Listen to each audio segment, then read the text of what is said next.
It is. Yo. So yeah. So it took forever. I got my 10 packages on Iron Banner, and I've finally got one match in the new Shores of Time, Distant Shores. One? One. I've had one match on it. One One match? match. One match. A match. A match. But legitimately though, it's hilarious because it is an exact. I heard it was like a quote unquote, you know, kind of like when COD or whatever brings a map back. But good God, is it exactly Mm-hmm. Distant Shore? Like exactly. Shores of Time. No, I mean, yeah, that's what I meant. But there's no difference in it though. I mean, every spot, even every hot spot is like exactly the same. It's like it never left and it never changed. I was actually kind of surprised on how little they kind of like varied the like the architecture and crap. Yeah, I mean, all they did was put Nessus on top of it. Yeah, I mean they like changed some plants to like red, and but I mean it still works, and it kind of makes sense, and it's not bad. It's definitely not bad. Yeah. I mean, I played it more than you, so I played it maybe 12 times. I played it. Nice. I played a lot on the Leviathan too, so most of my matches were. I really wanted to do a map tally just to see like what the rotation was and how heavily, but I've been lazy. I've been playing. I turned in like 400 and some odd tokens. Still haven't gotten a marker or arms. So Fair enough. Fair enough. Fair enough. yeah. So my hope today is to go on after recording and get my dailies done, the challenges, get Yeah. 30 tokens, and turn them in and see what happens. Yeah. Well, I had 30 plus because you got to play a couple games. But yeah, man. As soon as I spawned in, I was like, "Hello, baby. Did you miss me?" And it was Right. just. I mean, I knew it was going to happen. People were going to be in rocks or tunnel, as it's called now. Yeah. I Yeah. would throw my 2 pulse grenades, get a hit, slide across, drop my barrier, cat bait, and just know that somebody was going to stand across with a Mida. That's what's going to happen. And It's like it's all the same. Like I was expecting some kind of differences when people were talking about it, and mhm. then I'd like load it in, and you're like, "Wow, it's D1 beta all over again." It felt good, man. Like, Oh yeah. would It, you be? Oh, sorry, go ahead, buddy. I was about to say it. It felt good to have something familiar for once, really, Mm-hmm. because that's been like a lot of my struggle right now in Crucible. Is primarily I just don't feel like I know the maps well enough. So that kind of gets like that kind of gets to like get to my headspace a little. You know, Dennis, I just had a bit of an epiphany just now. Like Oh. the serendipity came into my room in my hot studio and touched my face and said, "Here's an idea, Mike." And I was like, "Oh crap!" By the way, I just said my first name. Everybody knows it anyway. Tim called me Michael. New question of the podcast. Remember year one we used to ask everybody how did you get your screen name, their favorite exotic, and their favorite weapon in the game? Indeed, indeed. Here's one we can add to that. We can get rid of those questions. Gone. That's Destiny 1 stuff.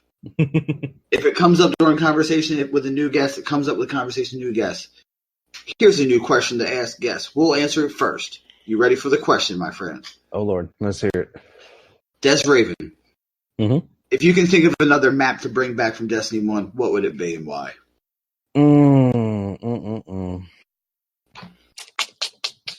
I'd be the troll. I would totally like you if I actually had this power and authority in any shape form.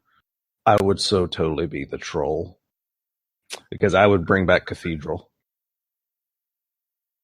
I mean, that would be easy to change, right? You put it on Titan. I mean, you really don't even technically have to change anything because I mean, as far as I can tell, the Dreadnought is still there. So Yeah, true. You could just that would cause some ruckus, I think. a lot of people are getting their panties in a twist about things returning and things coming back, and the state and like how things are like coming back, and it's.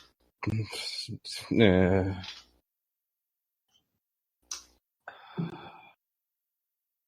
mean, I remember the outcry of when certain exotics didn't come back Mm-hmm. for for what was it? Taken King. And then the outcry of the very small outcry when Pocket Infinity never came back because let's be fair, a lot of the community probably forgot about it by then. Yeah. Yeah. It was always in the back of my mind, but But now it's like Bungie's established this is a thing they do. They bring weapons back. They're still doing it. Wow. I mean, oh god. I just see myself being the man of unpopular opinions. Like throughout this entire community though. I could cause so much trouble. Oh. I mean, I could just be honest with you, say RWO. That's what we do. You know what I mean? Like, I didn't get that I didn't get that just because I thought that design, just because I thought it was cool. I got it because that's what it's going to be from now on. That's how I look at it. If you don't like the way something I say, please go on Twitter, tweet at us. I'll answer you. I promise. Yeah. It'll be myself or Raven. We don't have anybody running our Twitter for us. No. If you have something, you have an issue, instead of going on, I don't know, some other site won't say anything.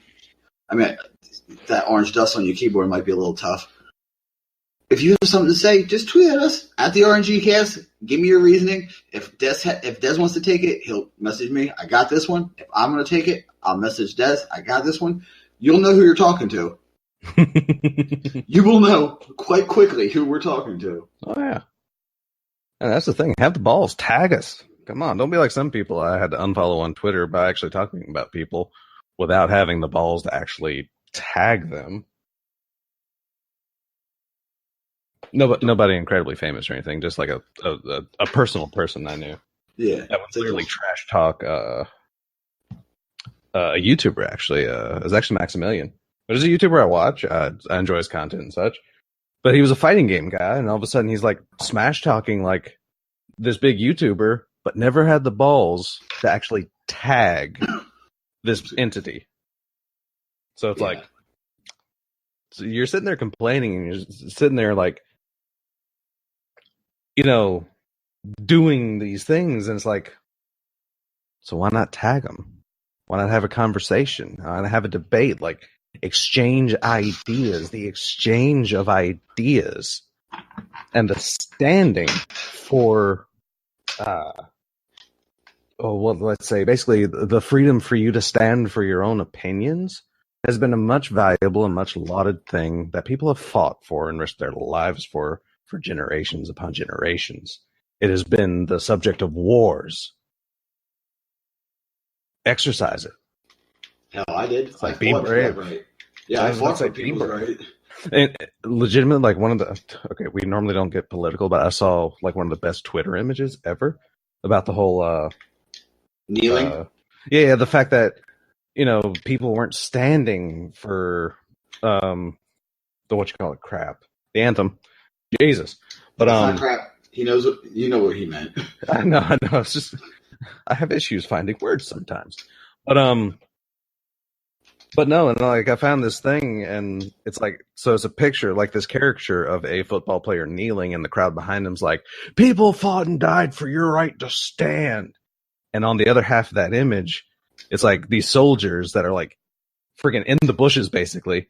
They're like, actually, we fought and died for his chance to do whichever. Mm-hmm. And it's like, people chill out. By the way, it's like one of the best like images I've seen. A lot of people ask me that question. Like, that's a very hot button question to ask somebody that served. Yeah. How do you feel about it? And my thinking is this: I've fought for people to be able to peacefully protest. Yeah. It's like, and a lot of those people are idiots, but you still fought for that. Hey, you have the choice. No, I'm just saying you have a choice. Yeah, it's a choice, and I respect their decision and action to do that. But sadly, a lot of peaceful protesters are idiots. They're questionable. They're not entirely idiots, but I mean, come on. When you're forming like this friendship chain around like armed military, even if they aren't fully armed and it's just beanbag rounds and like nightsticks, that crap still hurts. I'm sorry. Listen, a beanbag. If you get caught in with a beanbag chair, that changes your life. Your life. You always remember the day before you got hit by a beanbag, and then you got hit after with a beanbag. You will remember that forever. It's one of those things. I don't think you. It's like getting pepper sprayed. Oh yeah. You'll always remember the day you got pepper sprayed. There's no, hey man, do you remember the time I didn't get pepper sprayed? And you're like, remember the time the dude sprayed me in the face with pepper spray? Yeah, that's what happens. And it's so good because my buddy, shout outs to Isaac, he is in correctional officer school, so they have to go through like a boot camp type thing. Oh god, yeah. And he was like, I gotta ask the question: what hurts worse, the taser or the pepper spray? I'm like, taser hurts real quick, not for long. The pepper spray stays with you. Yeah. The pepper spray is like, hey man, remember me? Yeah, we're gonna be here for a minute. We're gonna get well acquainted. Remember what you went through 30 minutes ago? I'm back. 100%. That's exactly what it's like, because your first instinct is to get a shower to rinse it off with water. I stopped when I knew we were going to get sprayed because they gave you a warning that you were going to get sprayed. Yeah. I went and I looked up what happened. How does fight hot? And I figured if it's hot in your mouth, it's hot on your face, right? So I went and got milk. Yeah. And I just kept it in my bag. And the second I got sprayed and I did everything we had to do, like a takedown, we had to like gain control of the situation after being sprayed. It's like, this would never happen. Why is this possible? But whatever. And then, boom, you get sprayed. You go through, you do all the takedown. They go, okay, go ahead. There's a bucket over there for you to rinse off. And everybody runs to it. And 3 seconds later, everybody's screaming again because it dries. And then you reactivate it with water. So I went and just dumped milk on my body. And then the second coming is when you take a shower. It comes out of your hair into your face. Oh, yeah. Mm. So that's always a crazy one. So for me, for the Destiny 1 map, I would like to see coming back. I can tell you which one I don't want. I can tell you I don't want Rusted Lands. Fair enough. Yeah.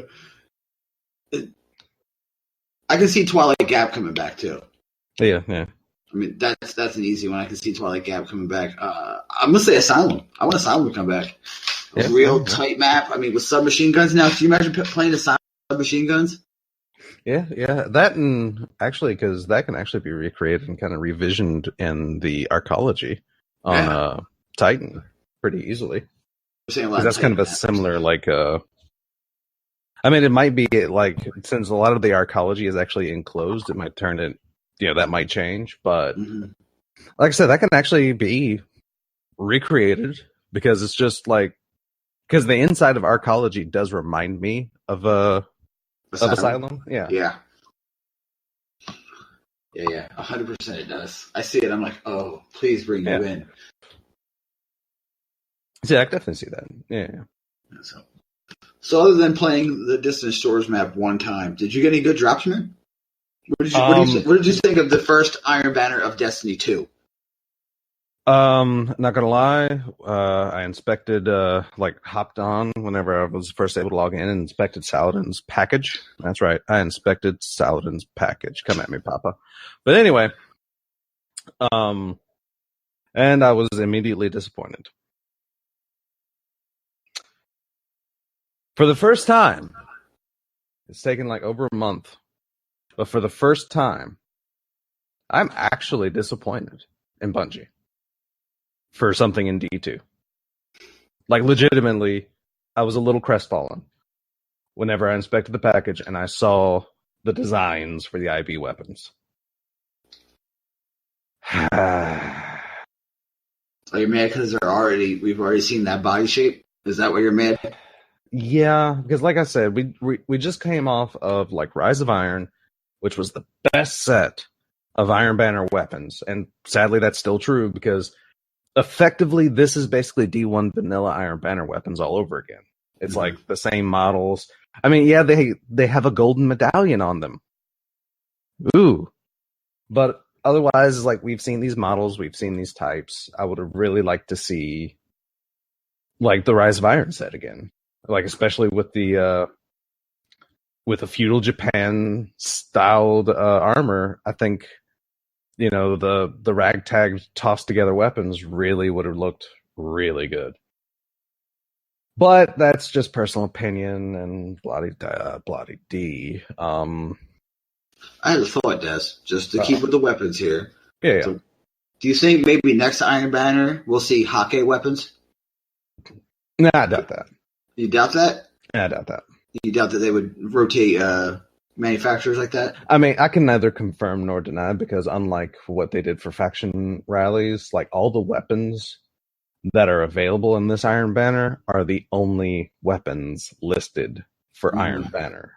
So there's no, like, leftover artifacts or anything in the databases. There's no extra weaponry that's not available. It's like everything in this Iron Banner is the Iron Banner stuff that we know of right now. And there's, like, 6 weapon types missing in total.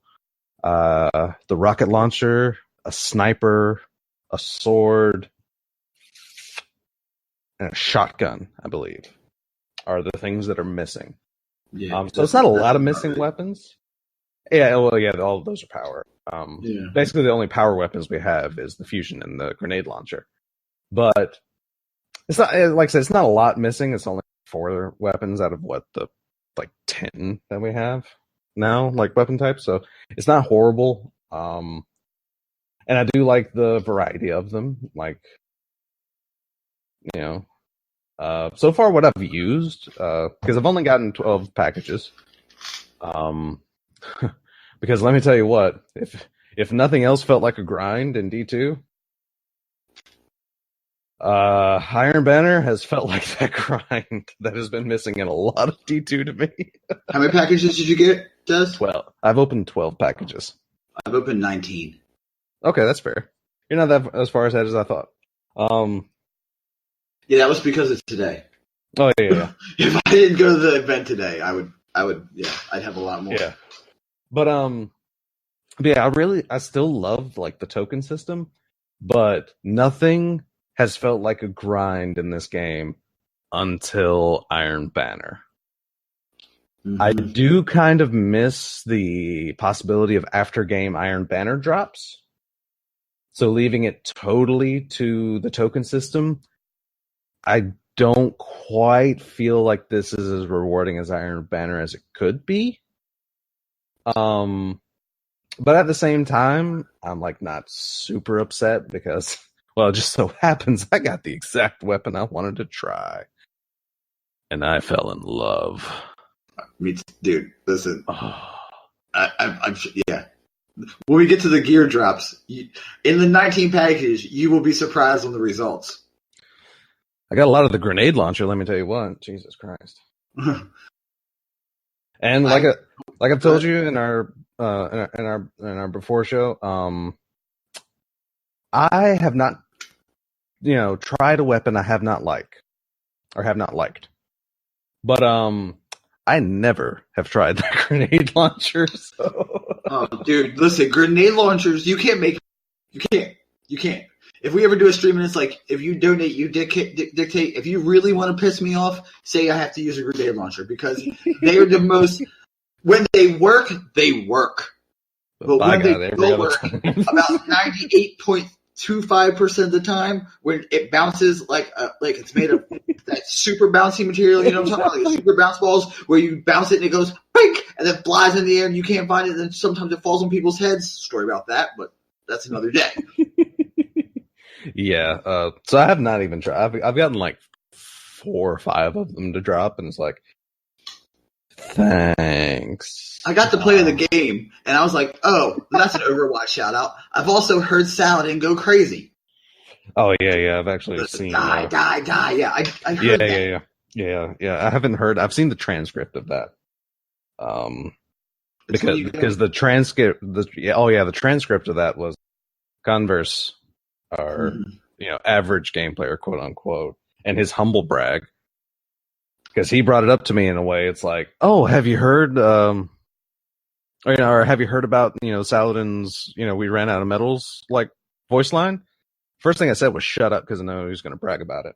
He's like, what? Just because I'm talking about it, I was like, shut up. And he's like, yeah, I got it. And it's like, yeah, shut up. Yeah, I got it. Yeah, we know. Yeah, shut up. But I love the line, and it's like hilarious. It's great. I love the shout out fact to Overwatch. Yeah, it is, and it's hilarious because it's hilariously Shaxx has basically ended up with his just rewards with Iron Banner now. Because he used to have a voice line. It's like, what? Would you prefer Saladin commenting these games? Well, guess what? Now he does. And I'm like, Papa, please talk to me. Oh my God. Because he definitely he still has like that fatherly, presence to him as he speaks. You feel like Dead Stark's watching you spar. Exactly. I mean, and now you get that reference. No, right. But yeah, it's like he's sitting there, he's talking to you, and there's just like very like positive and like supportive lines, and it's like I basically started having this line because the first time I actually played without my headset, so I didn't know. And then I got invited to a party, and it's like, so I plugged my headset in, and it's like, oh, Saladin's commentating this? So I started listening, and it's like I started developing a line. I was like, thanks, Dad. I'm going to do better.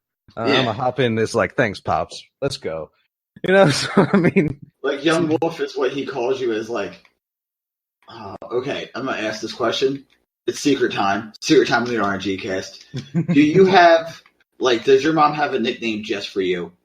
Like, does your mom call you something that no one else calls you? No. No? Actually, no. All right, well, it's Buster Knuckle secret time then. Fuck it. My mom either calls me Scooby or Skip. I know Scooby because, I love Scooby-Doo and whatever. Yeah. If you want to make fun of me for being a Scooby-Doo lover as a kid, whatever.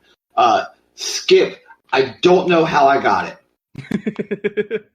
So it's just a mystery. So when people are like, why does your mom call you Skip? It's like, I don't know. Like, why? I was hoping you would know. I really were. That was my goal, is for you to find out, and me, because I don't know, because she always has called me Skip. Like, people have told me, your mom has always called you Skips. And I'm like, and it's so funny because Skips is a character on the regular show. Oh, yeah. And I'm like, is that why? Did I skip everywhere I went when I was a kid or something? Because thank you for not telling me I did that. That would really mess up someone's psyche for a little bit, wouldn't it?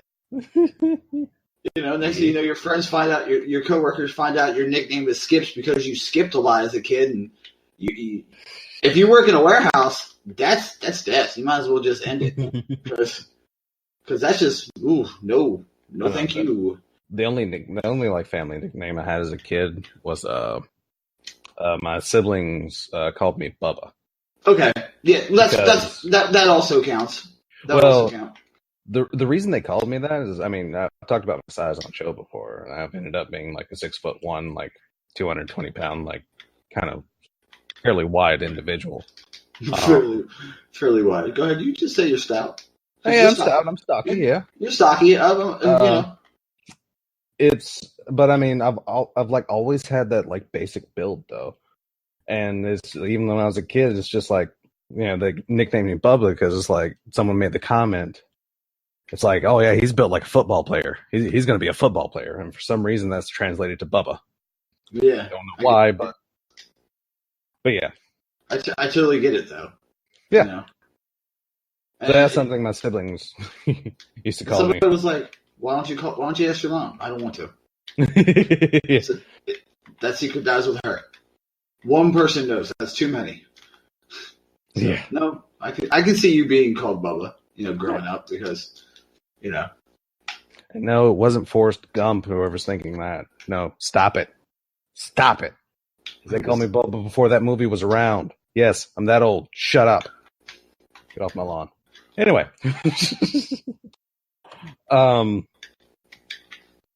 But yeah, so drops, I've been, like I said, I just kind of wish we still had like the possibility of like kind of maybe a slim chance of Iron Banner drops post match. I think I'd feel a little better if we had that.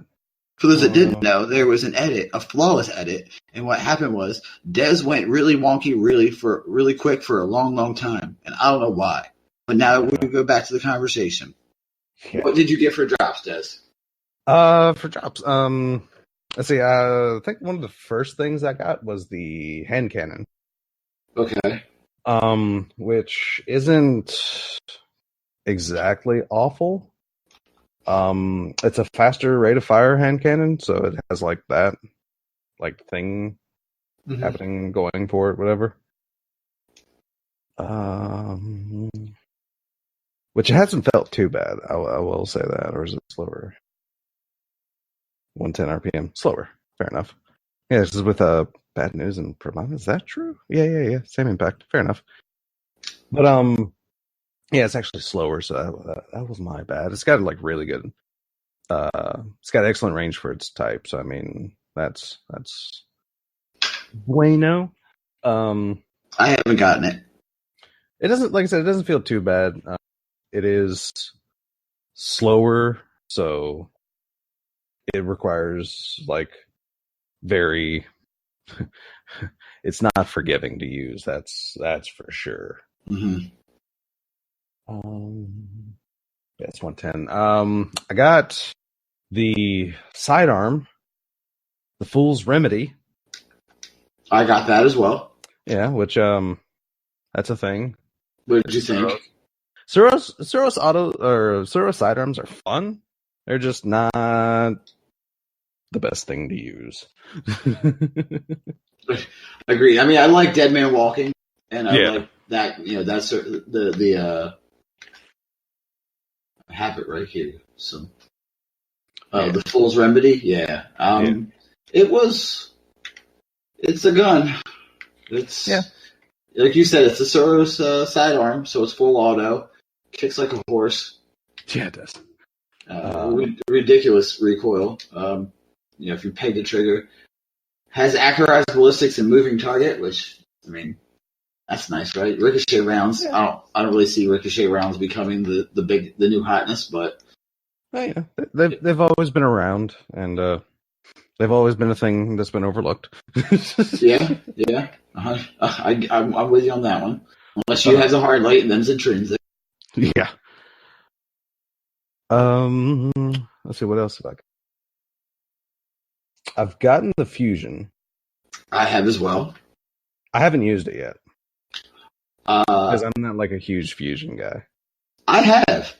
And I was hoping for something more than what it was, because I'm consistently getting like right outside of 4-bolt range, the 5-bolt area, and the opponents, you know. I think that also applies to Merciless, though. Oh, you think that might be what Merciless does? It can. Well, I mean, yeah, that's the thing, because Merciless has a thing. Yeah, it's definitely a 4-bolt. It has its range. It's not actually for just about everything except for range. It's pretty bueno, but Merciless just has a higher impact. Supposedly a 5-bolt, but at the same time, and its range isn't as good. So yeah, that's, I don't know. That might be like some monkey connection type stuff, but okay, I can't argue with that. Yeah, because I mean that might be what happening. Because I've definitely had like Merciless's kill at some strange configuration. Yeah.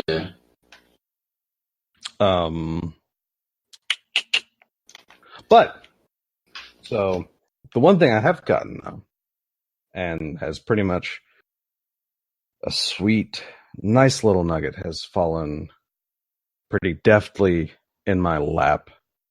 When Mida had started to fail me, like something about it, like they've changed scout rifles in some way, and it's not Mida itself; it's just scout rifles. A lot of the time, I'm not feeling as I once did. So I got a nice little drop known as the Time-Worn Spire. The Pulse. Essentially, one thing that has helped me, because like I said, scout rifles haven't quite been my thing, or have been like a downed thing for me in D2. But yeah, I got the Time War Inspire to drop, Mm-hmm. and like once I started like doing the stat stuff on the Iron Banner weapons, as soon as I saw like the layout with it compared to the other uh pulse rifles of its archetype, the 540 RPM, which, as people may know, consists of Lincoln Green, and that's it that we can actually get our hands on. But I can actually have the stats at least of the Heart of Time, which is the energy of that weapon. But yeah, so for those that can actually see my spreadsheet, like you'll know, like the numbers in blue are good because they're higher. Numbers in red are lower, like an average. But when I started doing the Time War Inspire, like every number that I tracked to compare to other things was popping up in like royal blue. Yes. So this thing has like the best stat numbers just out of anything in its archetype, which right now, I mean, it's only an archetype of 3, so it's like, being dubbed the tallest, little person or whatever. I don't know if that statement is politically incorrect, but oh well. You said little person. Yeah, I mean, it's whatever. But no, so I started using it, and oh my god, like one place where this pulse really excels over Lincoln Green is its stability, and my god, does that help? Oh yeah, and the fact that it's long, or the sight that helps the Time War Inspire range the most is a short zoom sight. It's not a long range zoom, so it's actually more beneficial that way. I freaking run TacMag myself, and Zen Moment basically you keep putting rounds on someone, the more stable it gets. And I still think Zen Moment's a slight subtle change, but oh my god, I was actually invited last night to run some trials with I think it was Silva Slayer and some people. Mm-hmm. And I was using the Time War Inspire the entire time. And unless we just got absolutely stomped by a team that was like completely rushing in, like I was putting in work with this thing, and it just felt good. Okay, question, Des. Mm-hmm. Are you talking about the Hitmark IS or the Red Dot Micro? The Red Dot Micro. Okay. Yeah. Like I said, that'll give it the most range, like for the stat itself, while keeping it at a short range zoom. And Ermagerd, is that just nice? So that way you're not like pushed up any further than what you absolutely need to be. Like scout rifles will still wreck you at long range, and sidearms and SMGs will still wreck you at close range. But within that middle range, this thing can just utterly dominate. Now again, with this being like a slower TTK game, it's still not wise to try and challenge multiple gunfights unless you're a Devour Warlock, in which you can safely engage multiple gunfights one right after the other. Rules don't apply to those guys right now. Yeah, I know, right? But like I said, in trials, like this is my primary, and I was one of those guys with the Last Hope sidearm as my energy. Where can one get that? The Last Hope. The Last Hope. I have it written down. If I can find the sidearm tab, the Last Hope. Where are you? Last Hope. There you are. That can be found primarily. You have a good chance of finding it while turning in tokens for Nessus packages. Beautiful. I just so happen to have a lot of Nessus packages because I'm looking, searching rescue right now. Yeah. So yeah, that's like the primary place to find it. It can also randomly show up as certain like an additional thing you'll get out of a package, or from Banshee, because Banshee, his weapon pool is literally anything you can get on a planet plus certain like foundry weapons. So you can basically try your luck with Banshee. Nessus would be the ideal place to basically just run around getting tokens there. And then as you dismantle crap and get gunsmith materials, you can try your luck at Banshee and see if he has anything, or he has it at the time, should I say. But yeah, that's the primary ways to get the Last Hope. Which my numbers were a little awkward on the Last Hope because I'm having to do the min-maxes myself. Like actually get these guns and then try configurations and write a number down. But as I found out, the Last Hope, as well as the Last Dance, pretty much have like the best range out of the Omelon sidearm.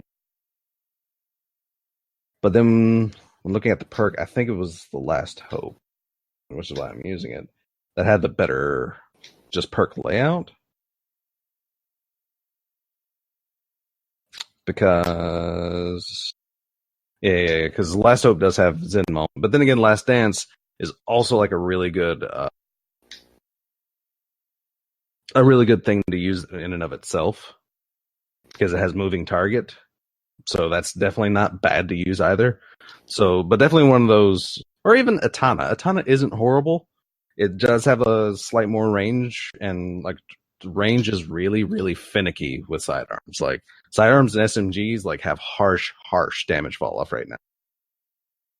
So you really want to like try and practice if you're not used to sidearms or SMGs and get used to their ranges, because like one step can win or lose you a gunfight if you're relying on that range for a sidearm or an SMG.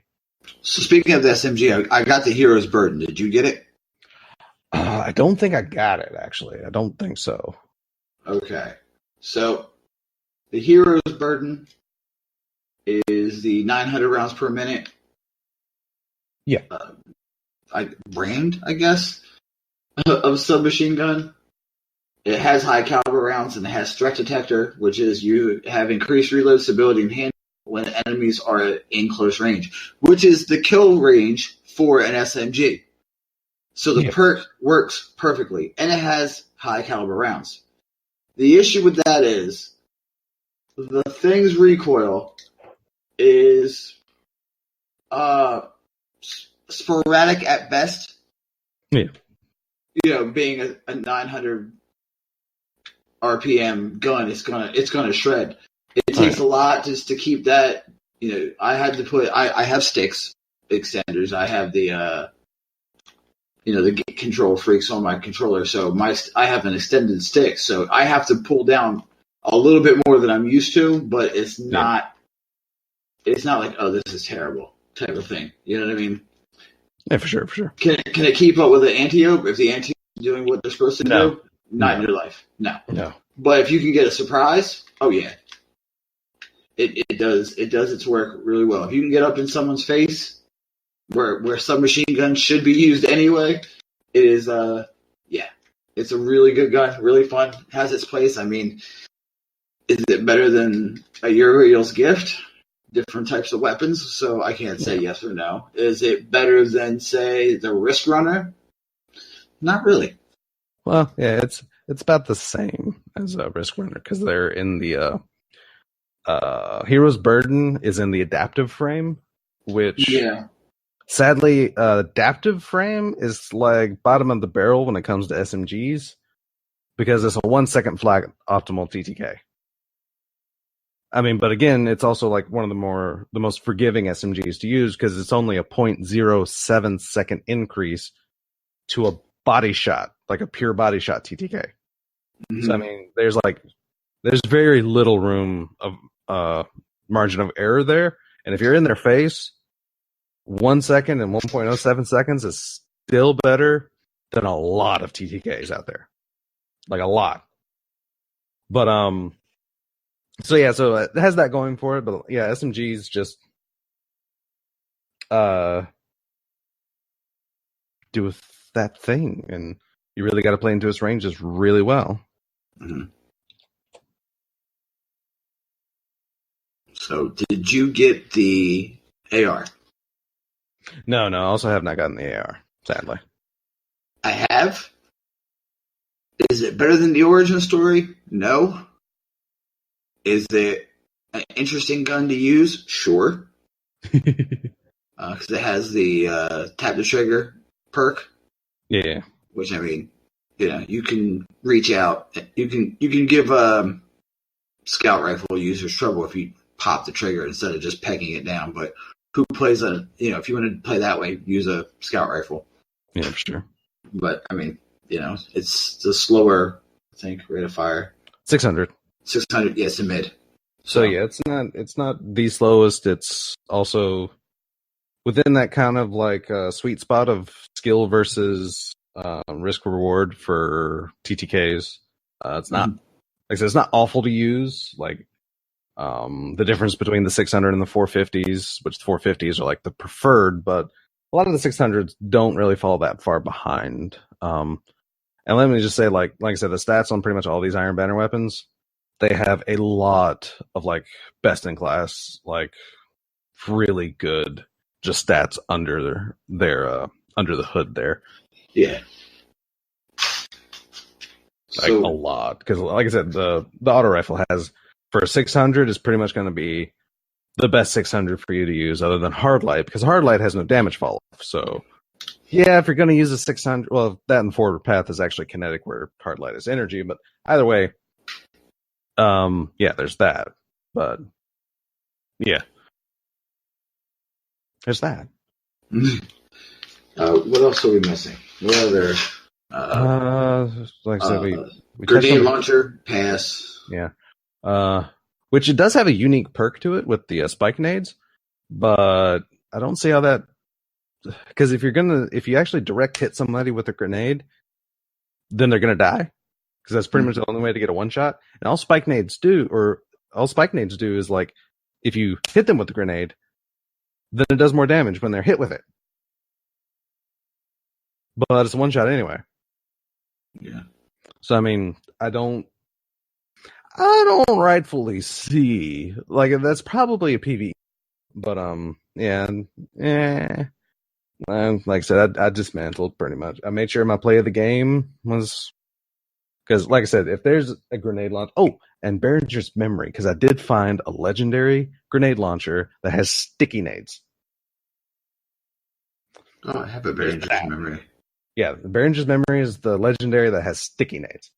So I kept one of those, and I have play of the game, and those are pretty much going to be the two grenade launchers I pull out for giggles, and then very quickly put it away. Oh yeah. When you have a grenade bounce over someone, and they just look at you like, does that really just happen? Are those grenades made of bouncy ball material? But yeah, I have a play of the game and the Behringer's memory or whatever. Yeah, the name is. What else is there? Talk about sidearm. Talk about scout.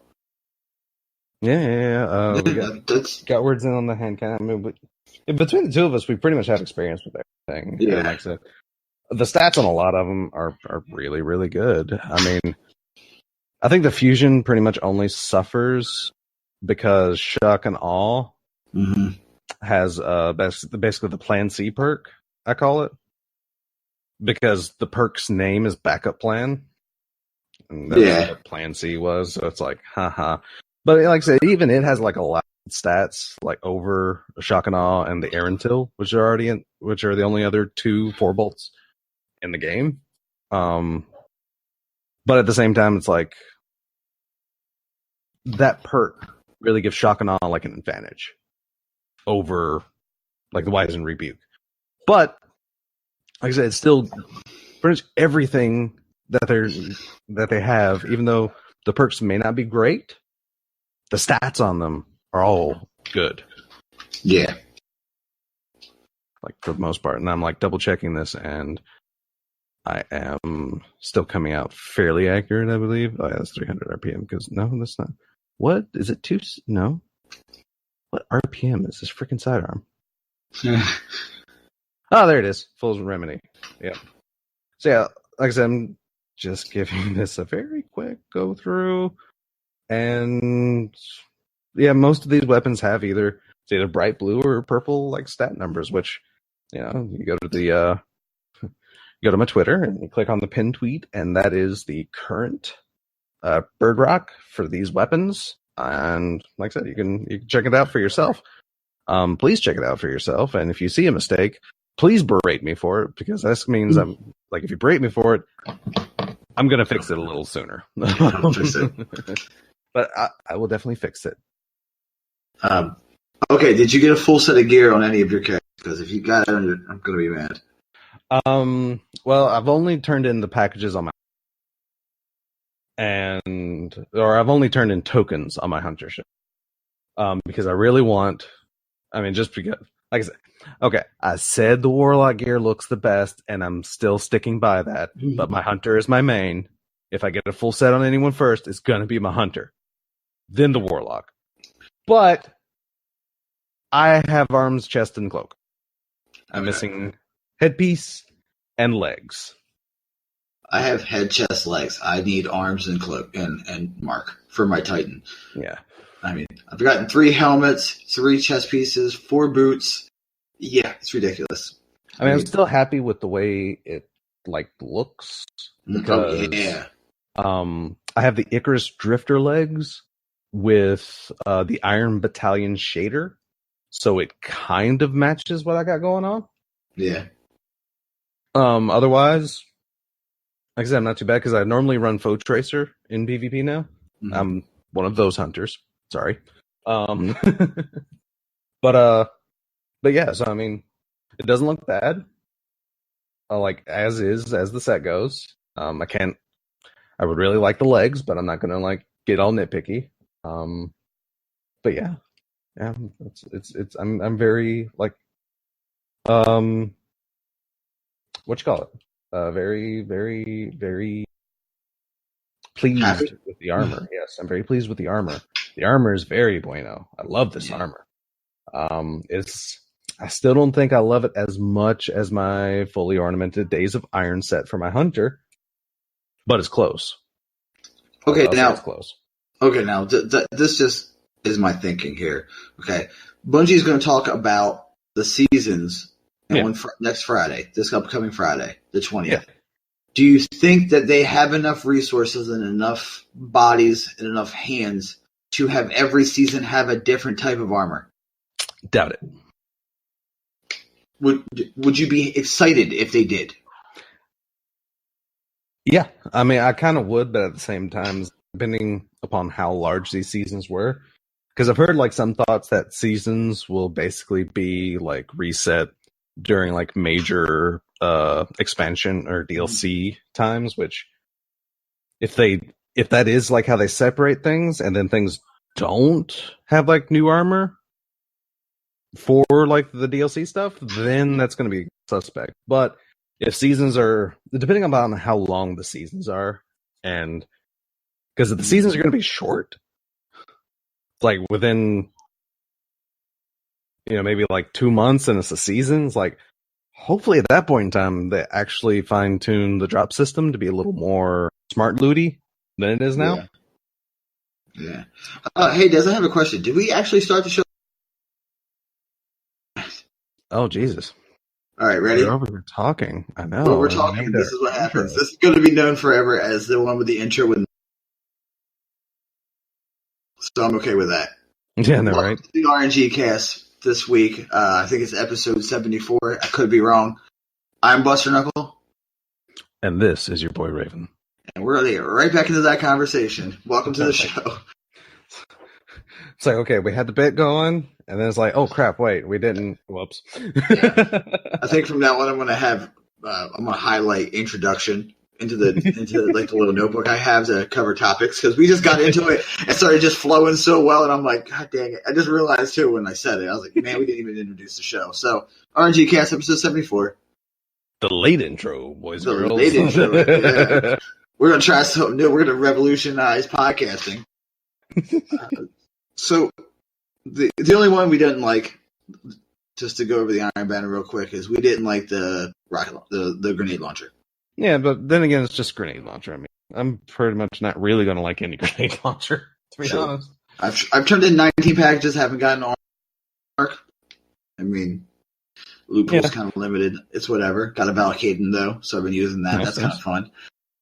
Yeah, I've been having fun, man. Like I've been doing solo queues. I've been doing, three people, 4 stacks, 2s, whatever. Yeah. It's fun. It's fun. A lot of people don't like it. A lot of people are really mad about this Iron. A lot of people are really, really concerned that this is how Bungie's going to handle Destiny.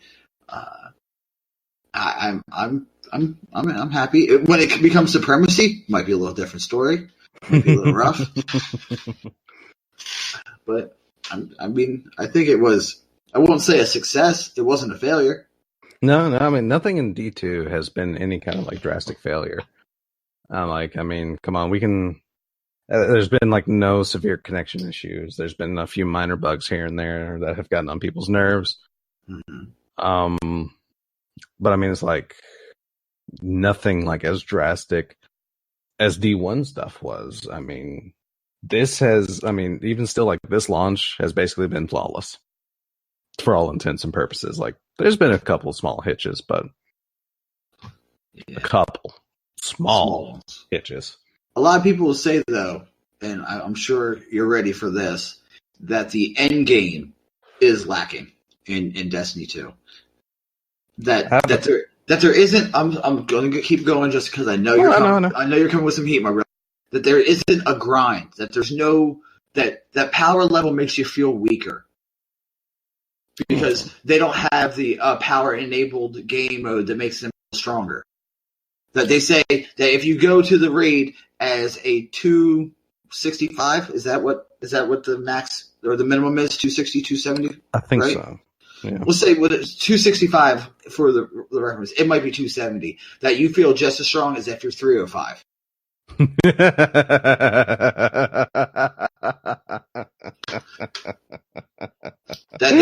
that they've done the math.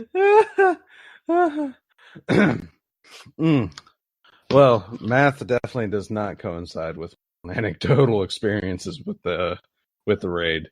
Because the first time I tried baths, I struggled. I died a lot. Was I a hunter? Yes, but guess what? Hunters aren't that squishy in D2. Why?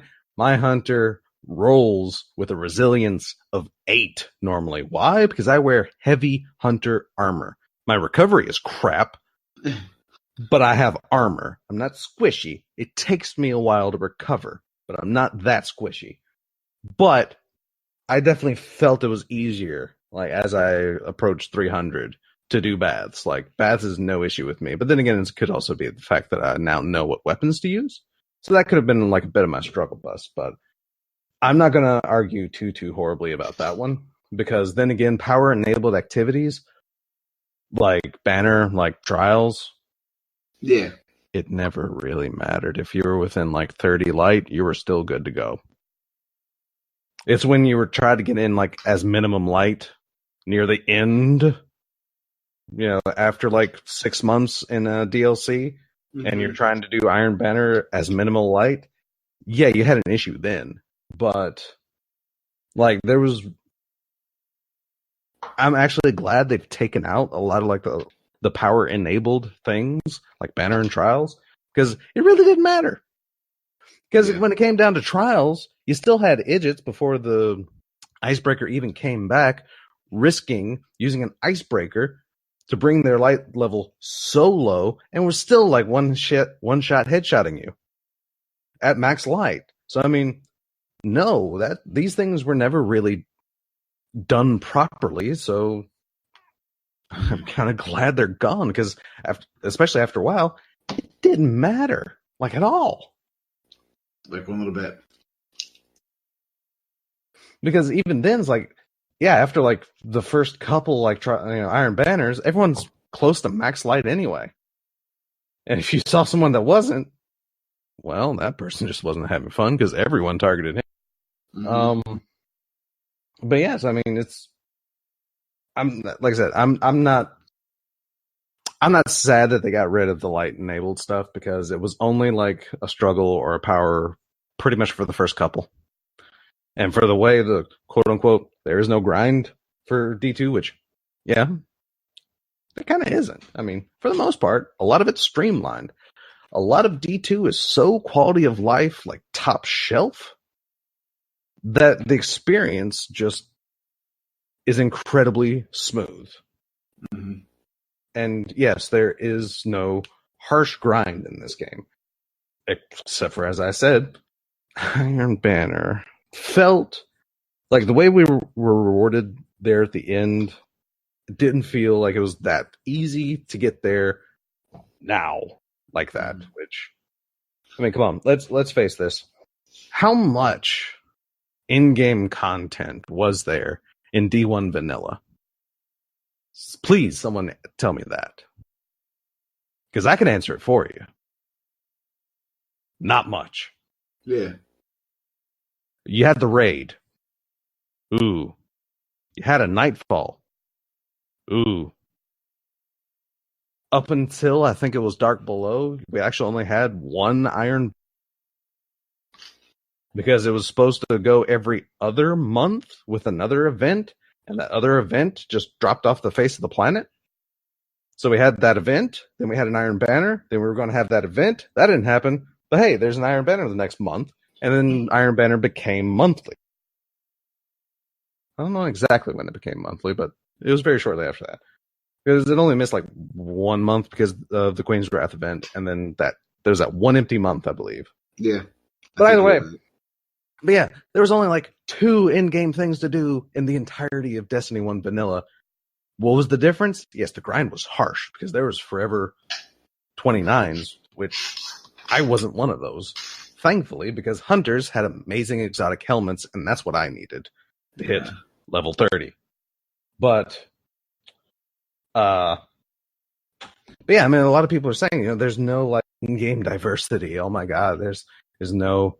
It's like, and people are complaining. It's like, oh, it's like there are people.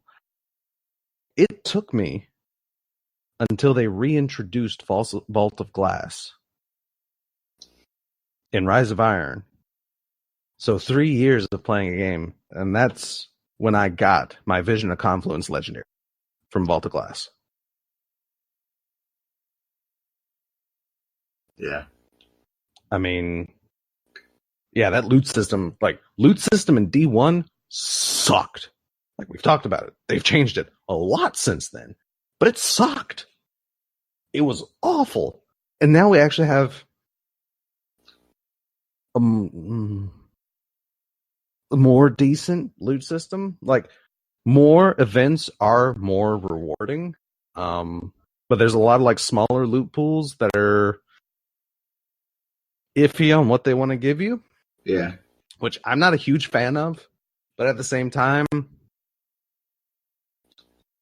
it's a different game. It's a different beast. And especially considering there was a plan to put out a PC version, which, comes out in like 12 days or 10 days now. Yeah, I think 10 days now. Yeah, it's 10 now at the time of recording. Yeah. So, I mean,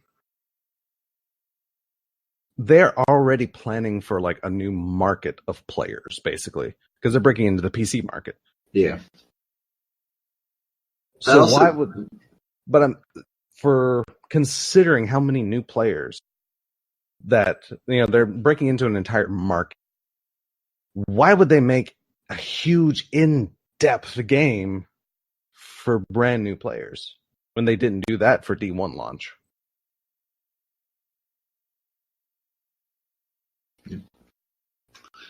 I mean, on our Discord, we asked for topics, and that actually goes right in with Crave 2 Control's question. How can they expand the grind? Exotic mods with a slot to add a heroic mod on top. Okay, so a mod on top of a mod, and they're exotic. Okay, hey, so another thing like mods.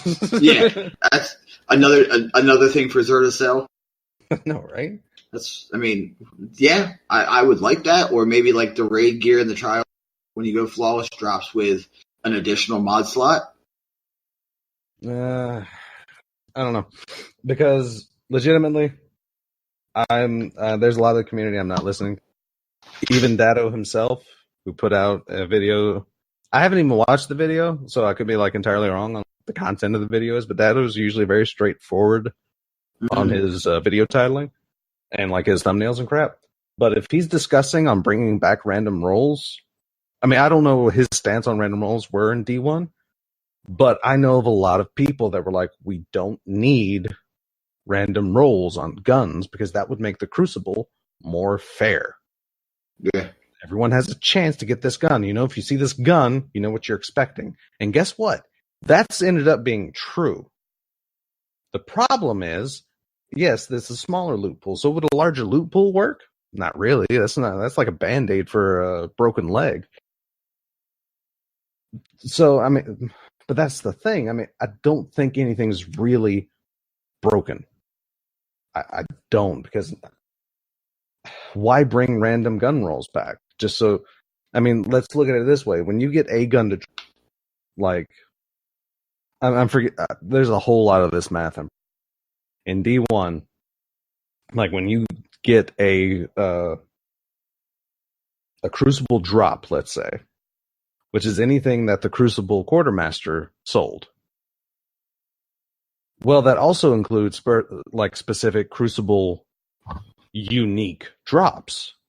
So you had like a 1 in 10 chance of this one specific weapon dropping.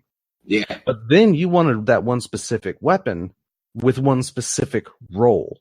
And that was, you know, for sight, depending upon what node it was on the weapon, that's like a 1 in 3 chance of getting the sight you want.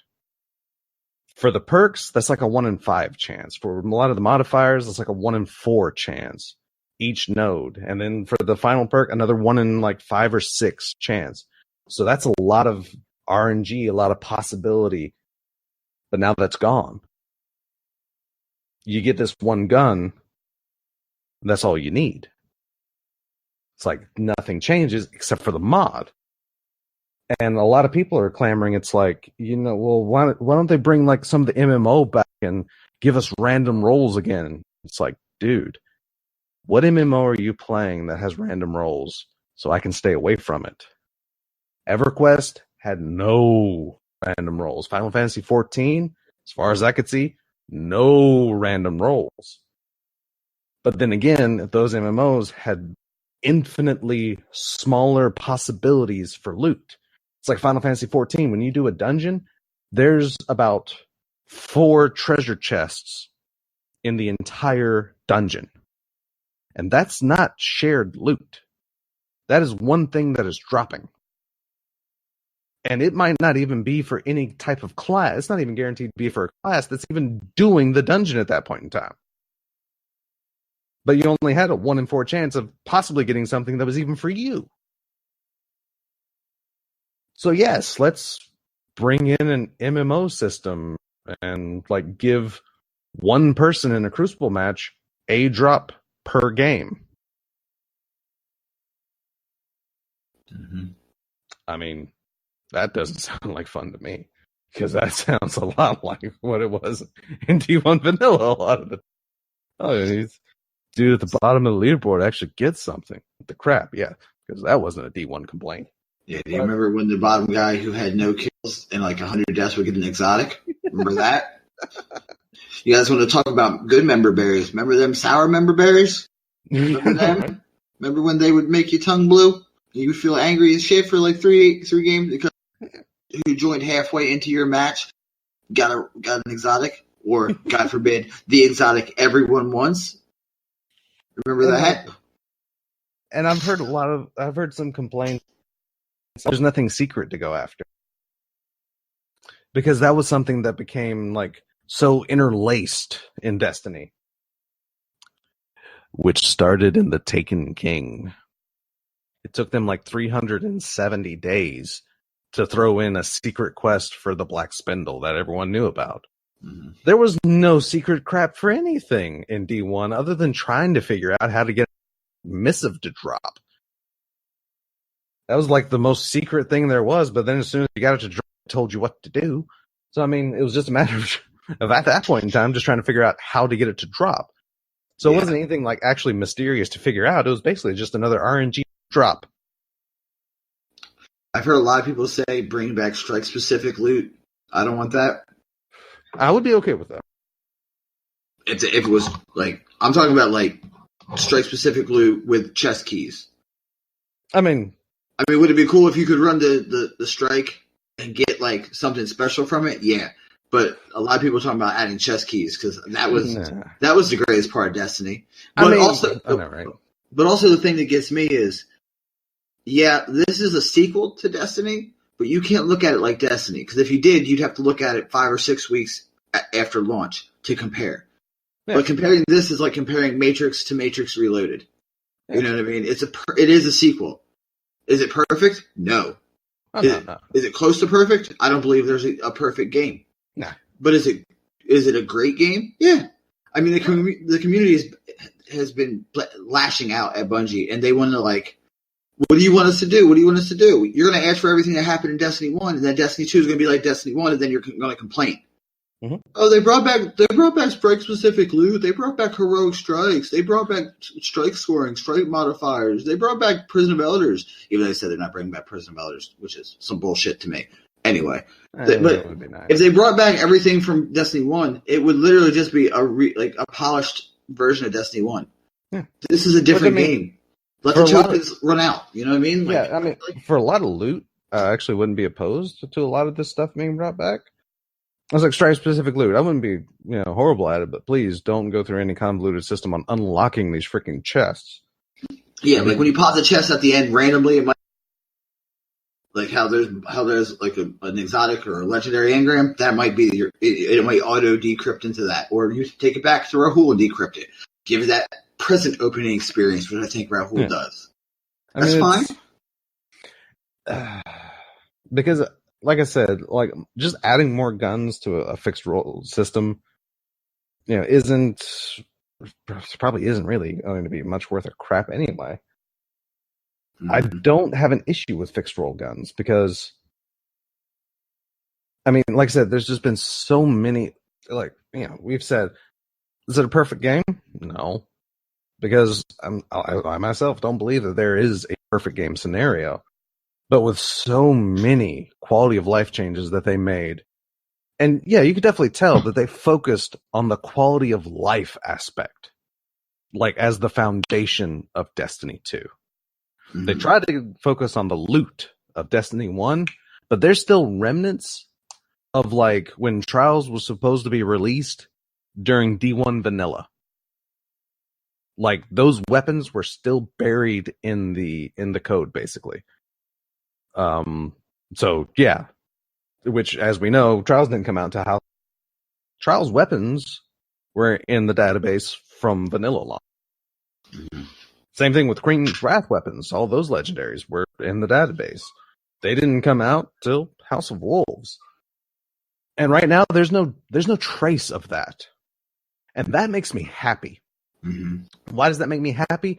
Because again, you can tell that they focused on the quality of life of this game. Like they put a foundation under it.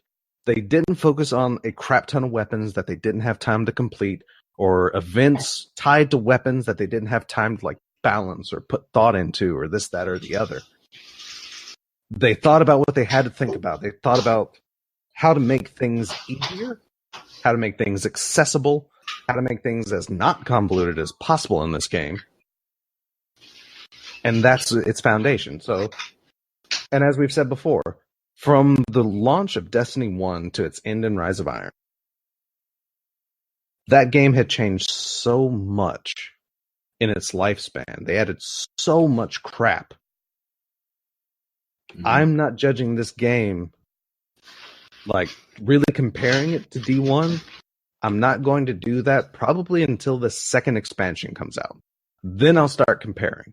Because at that point in time, that's when we saw D1 start looking up, was with House of Wolves.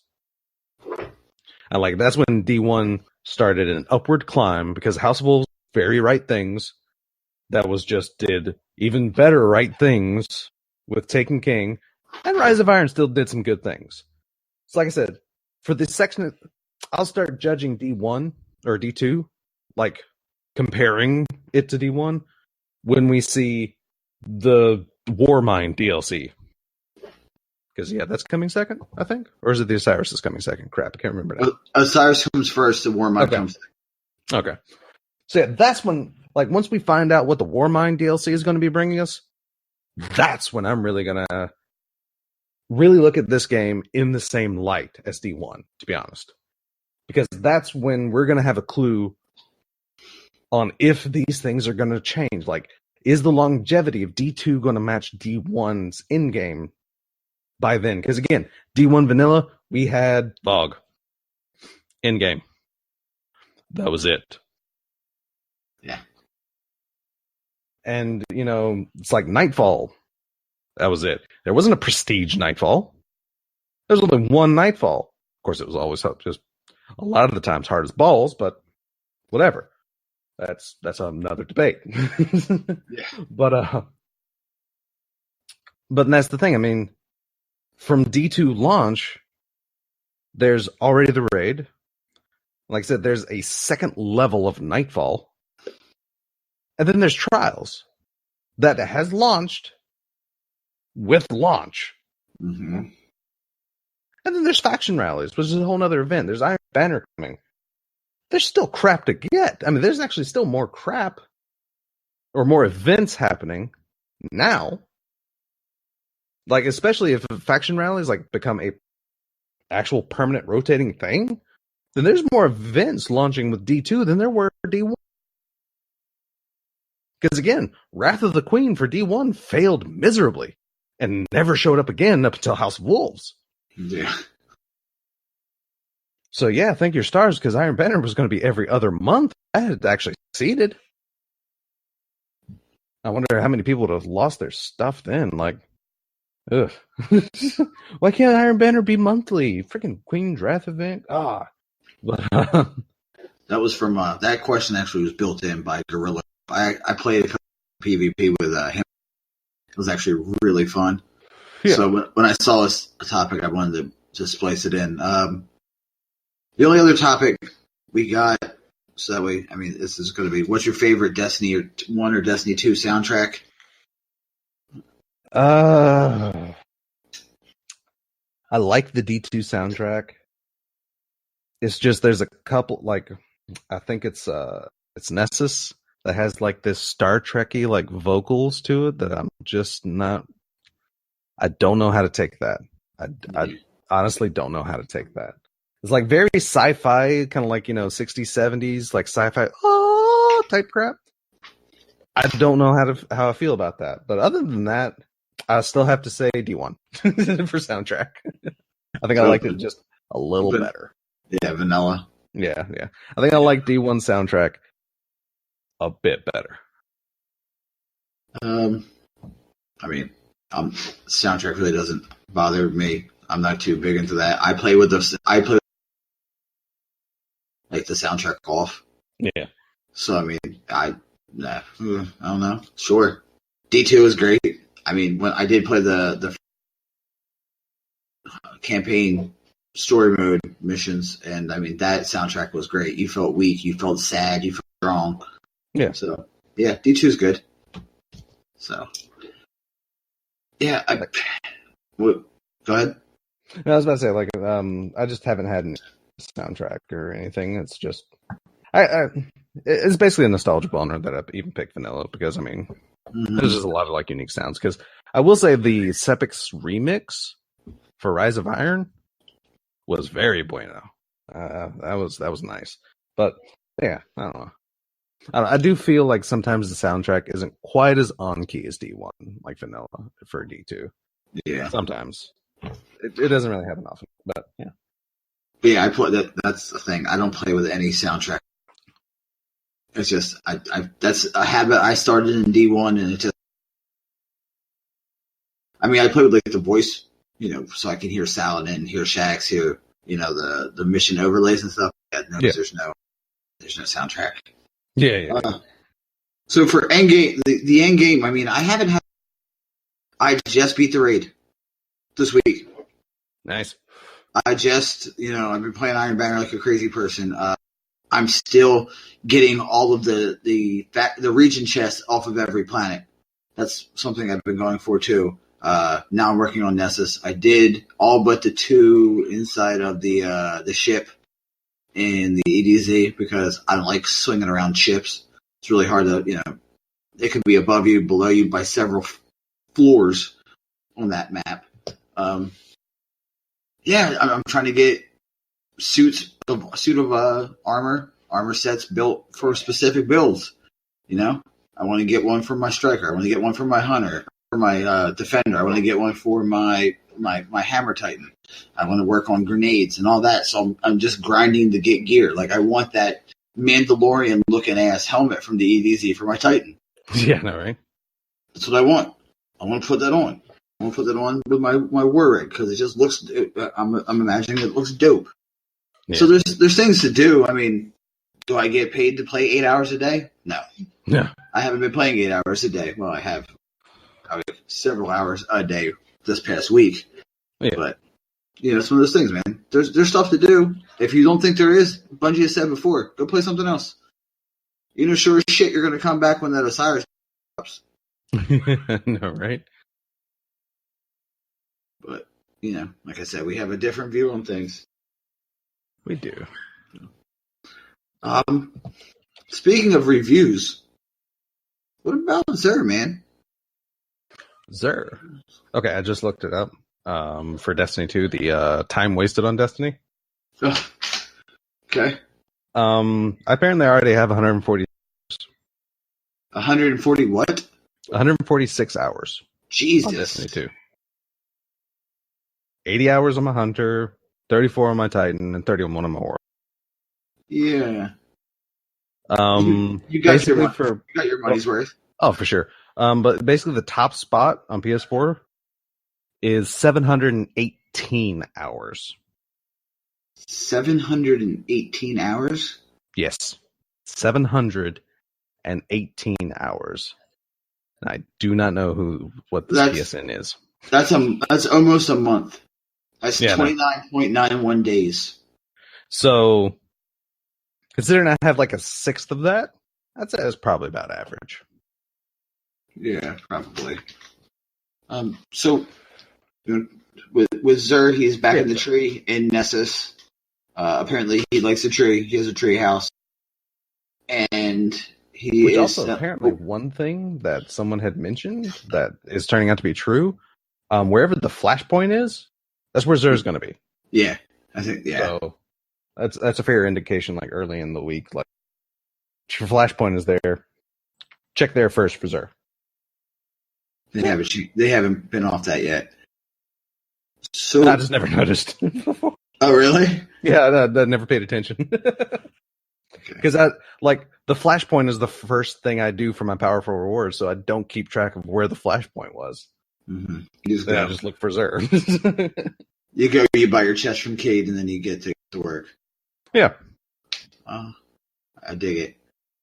So he has the Fighting Lion. Yay! Yay! So is that a don't buy unless you're a collector, and then break it, get to 5 shards? I'm pretty much sure I actually... Because, okay, I'm normally a guy that will collect exotics and leave them in my vault. I do that too. I dismantled my Fighting Lion. No, I didn't. No, it's still there. Never mind. I was about to be a liar. Okay, I've considered dismantling my Fighting Lion. I've looked at it and went, do I really want to keep you? I mean, legitimately, as far as grenade launchers go, this is probably the best grenade launcher in the game because it's an energy weapon. Yeah. Other than that, it's still a grenade launcher. It's the cream of the crap. Yeah, essentially. That, and sadly, it's a single solo shell grenade launcher, I guess you could call it. Oh yeah. So I mean, that's like my least favorite type of grenade launcher. So it's like, this thing just, from what I've heard in PvE, this thing is like incredible. because I mean it's all right. Well, its exotic intrinsic actually isn't an exotic intrinsic. It is literally just a grenade launcher that you hold R2 and then release R2. It's what the Dragon's Breath of grenade launchers, basically, for D1 vets. For others, like I say, you hold R2 to fire, and then when you release R2, that's when your grenade detonates. It's like the cannon. Yeah, The exactly. public event. Then of course, it has like countermass, implosion rounds, short action stock, all that's forget about that. Doesn't matter. Its trait, Thin the Herd, actually seems to make it good. Because direct hits with this weapon do more damage to shielded enemy combatants. And rapid kills against grenade damaged enemies will refill the magazine. So in PvE, like I said, this is the devil's advocate argument for this gun. It's a grenade launcher, yes, but it's not a power weapon. It's an energy weapon, which automatically means ammo is more abundant, drops more abundantly in PvE. And it has a perk, or a trait rather, that lets it do more damage to shielded enemies. And those enemies that aren't even damaged by its radius, because it has a pretty good blast radius for a grenade launcher. Yeah, once you rapidly kill those enemies, guess what? You have your one grenade back in the thing. So I mean, theoretically, this thing can do good things in PvE. Would I use it? No, I still wouldn't use it, actually. But that's the devil's advocate argument for the fighting lion, as far as I know. Does it work for me? No. I'm not giving up my exotic for fighting lion. I'm sorry. No, not for that. No. Because for PvE, there's a lot of weapons to try and play around. But then again, maybe. Like I said, fighting lion might be something I use every now and again. It might. But then again, next week, I might admit to actually dismantling this thing. Because like I said, it's been at least 3 times that I've considered dismantling this. At least. So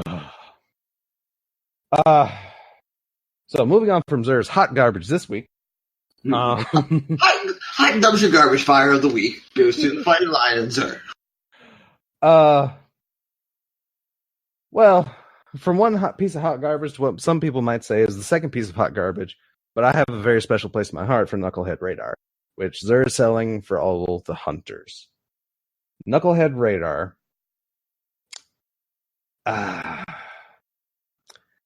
It's finally been changed. It is a D1 recurring exotic.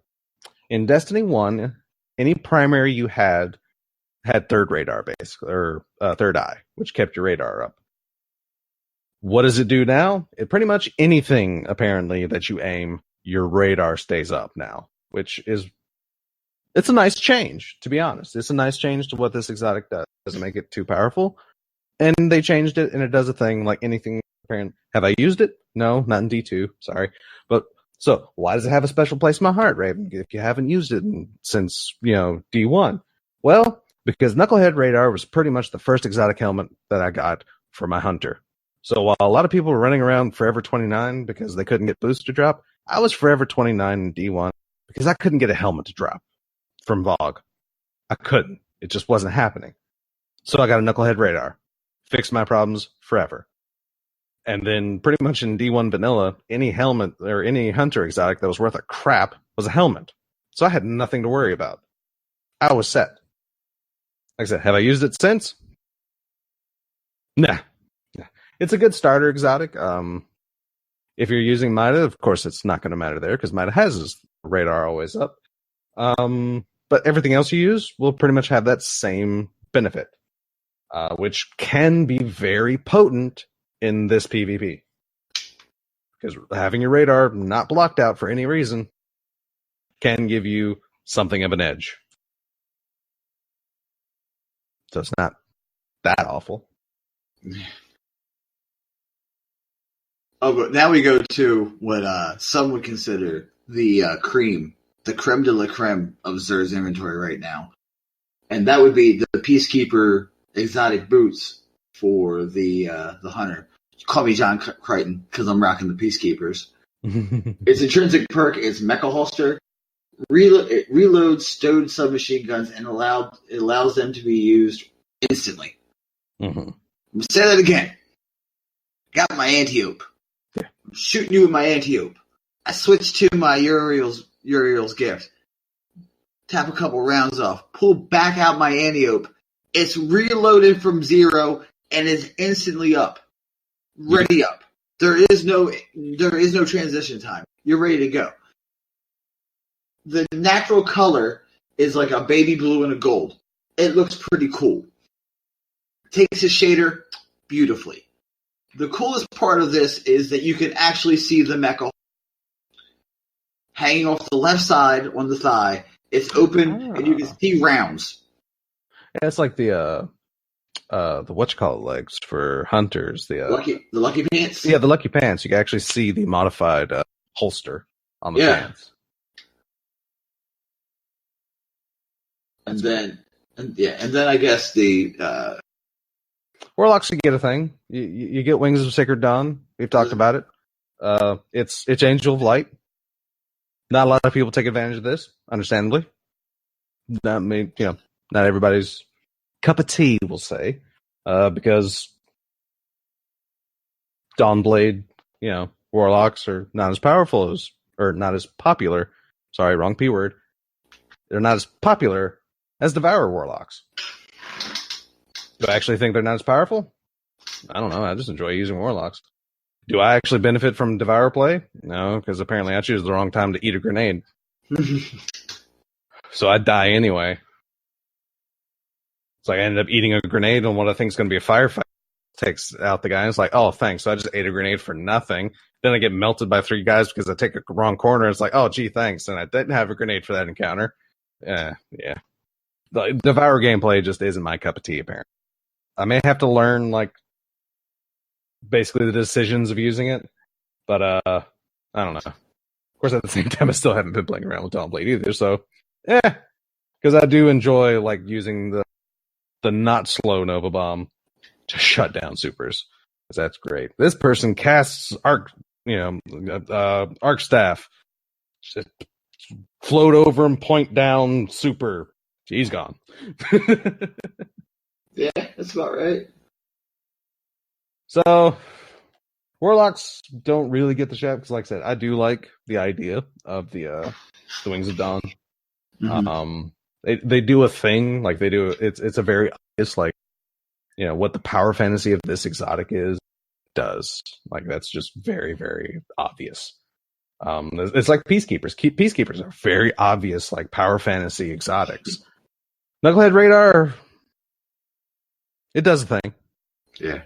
It does a thing. It's not a bad first exotic. The Mecha Holster makes you feel like Cowboy Bebop.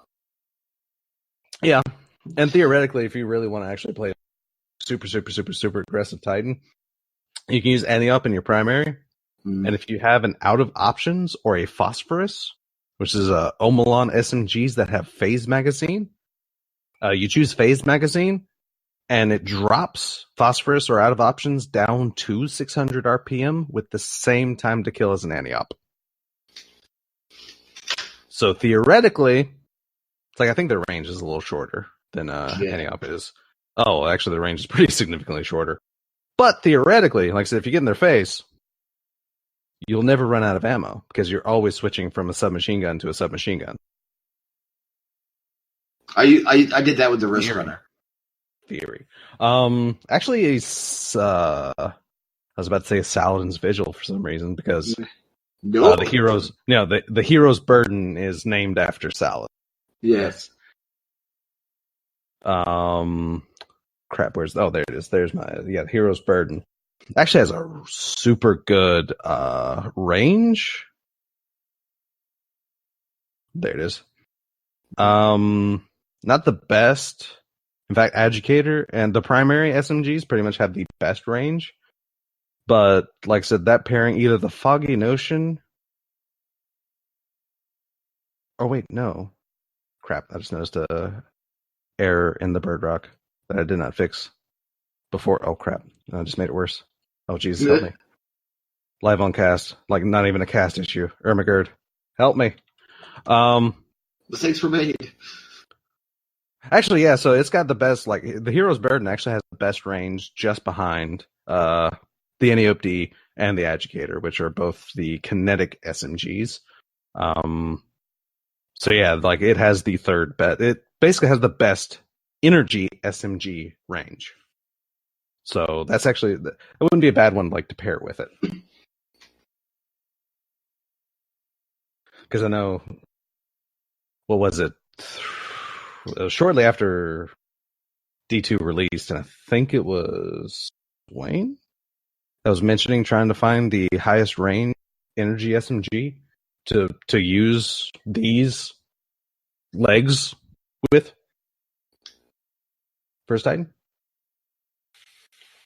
I wanted to say, but yeah, that would be like the combo, like to really truly take advantage of these legs.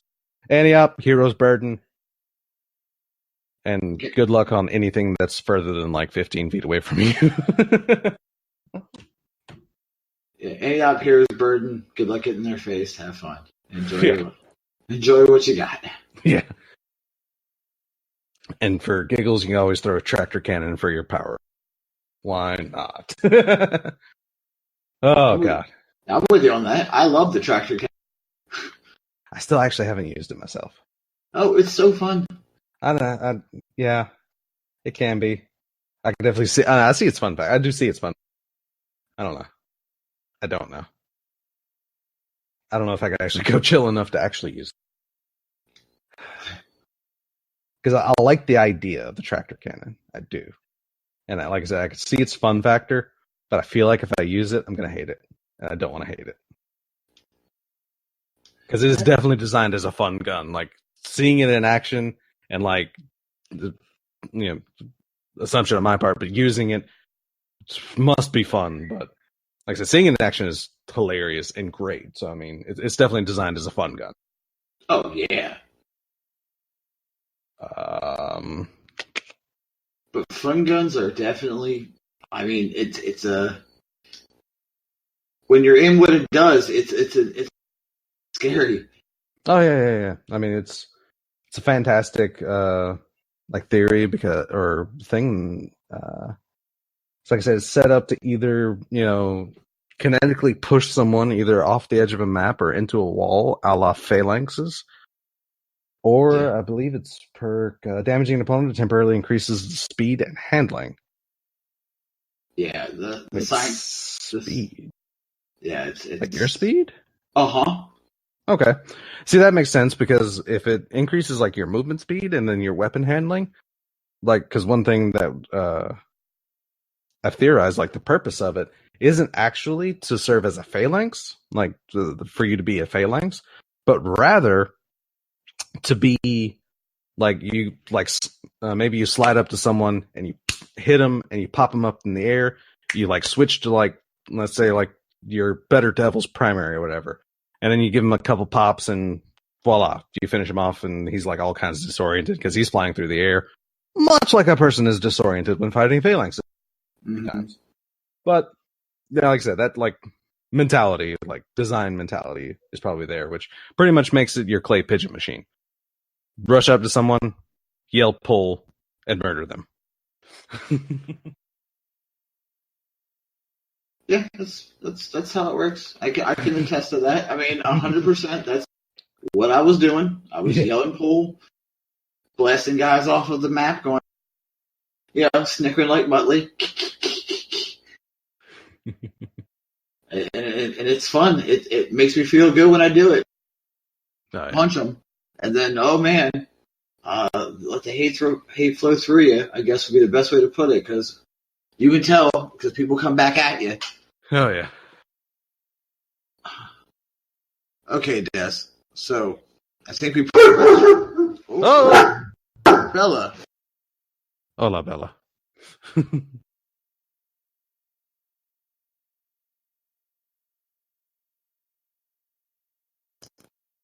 Yeah, that's what happens when she gets crazy. She hears somebody in the living room, she wants to bark, but she doesn't want to be in the office with me. She doesn't want to be out in the office. So sorry about that, guys. Oh, and cool. Before I forget, like I just noticed, as a behind the scenes, as to trying something new for the RNG cast this week and using Discord's built-in like things and stuff to record this episode. And I just noticed like you can actually see when someone mutes themselves in Discord. Yeah. I didn't notice that before. That's actually going to be like really helpful, just in case I forget I'm on mute or anything, because that can happen. Oh yeah, I sometimes forget I'm muted all the time, and hopefully this time it actually does mute the mic and not leave it hot, because that's always fun. It should. I mean, we're gonna find out. Oh, we're sure gonna find out. We have.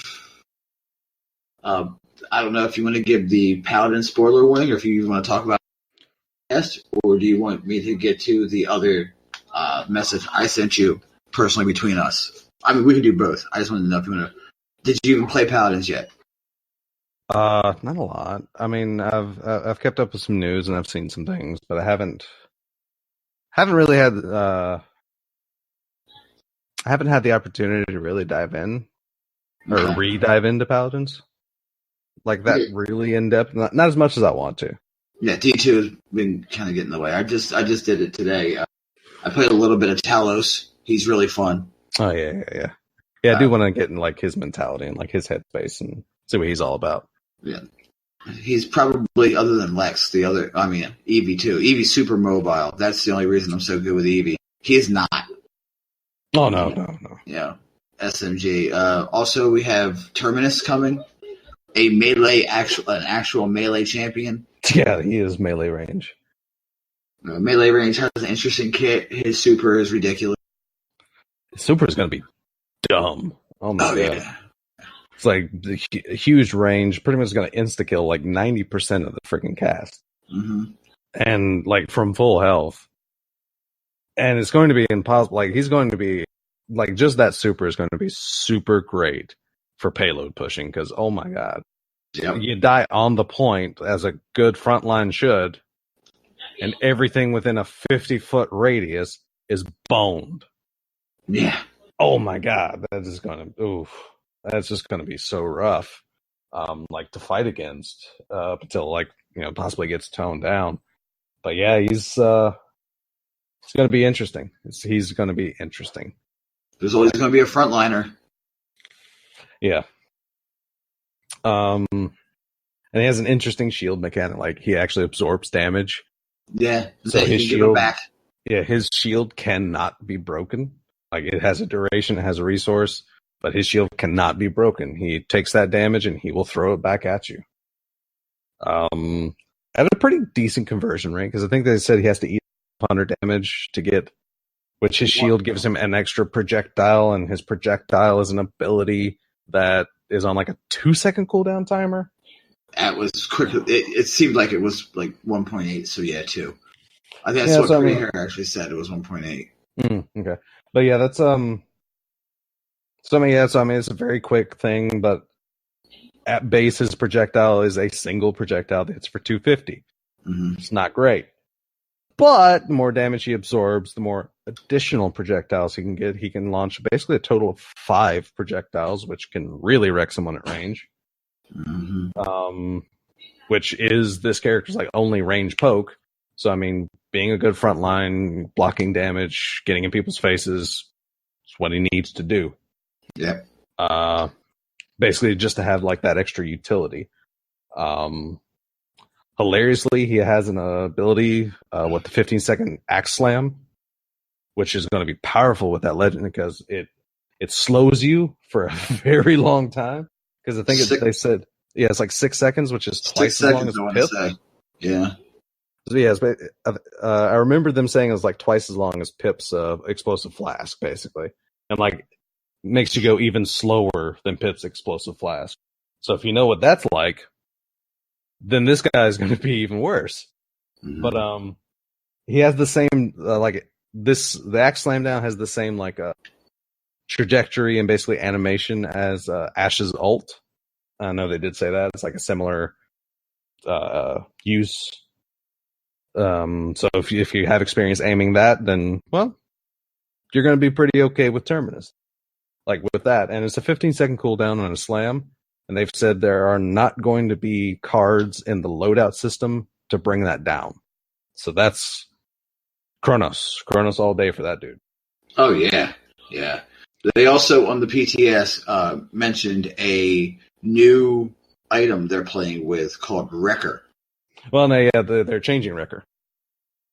Wrecker is your damage, is your red item that damages shields. Yeah, they're changing it. Additionally. I misspoke. They're trying something with this. It's not something that they're going to be bringing live probably anytime soon, but it's something they want to try and play with. The fact that Wrecker right now does, like, each tier of Wrecker does additional damage to a frontline's shields. But what a lot of people are noticing is, like, any individual much with Wrecker 3 can pretty much annihilate a shield no problem, and pretty much makes a lot of frontlines obsolete, which is not great.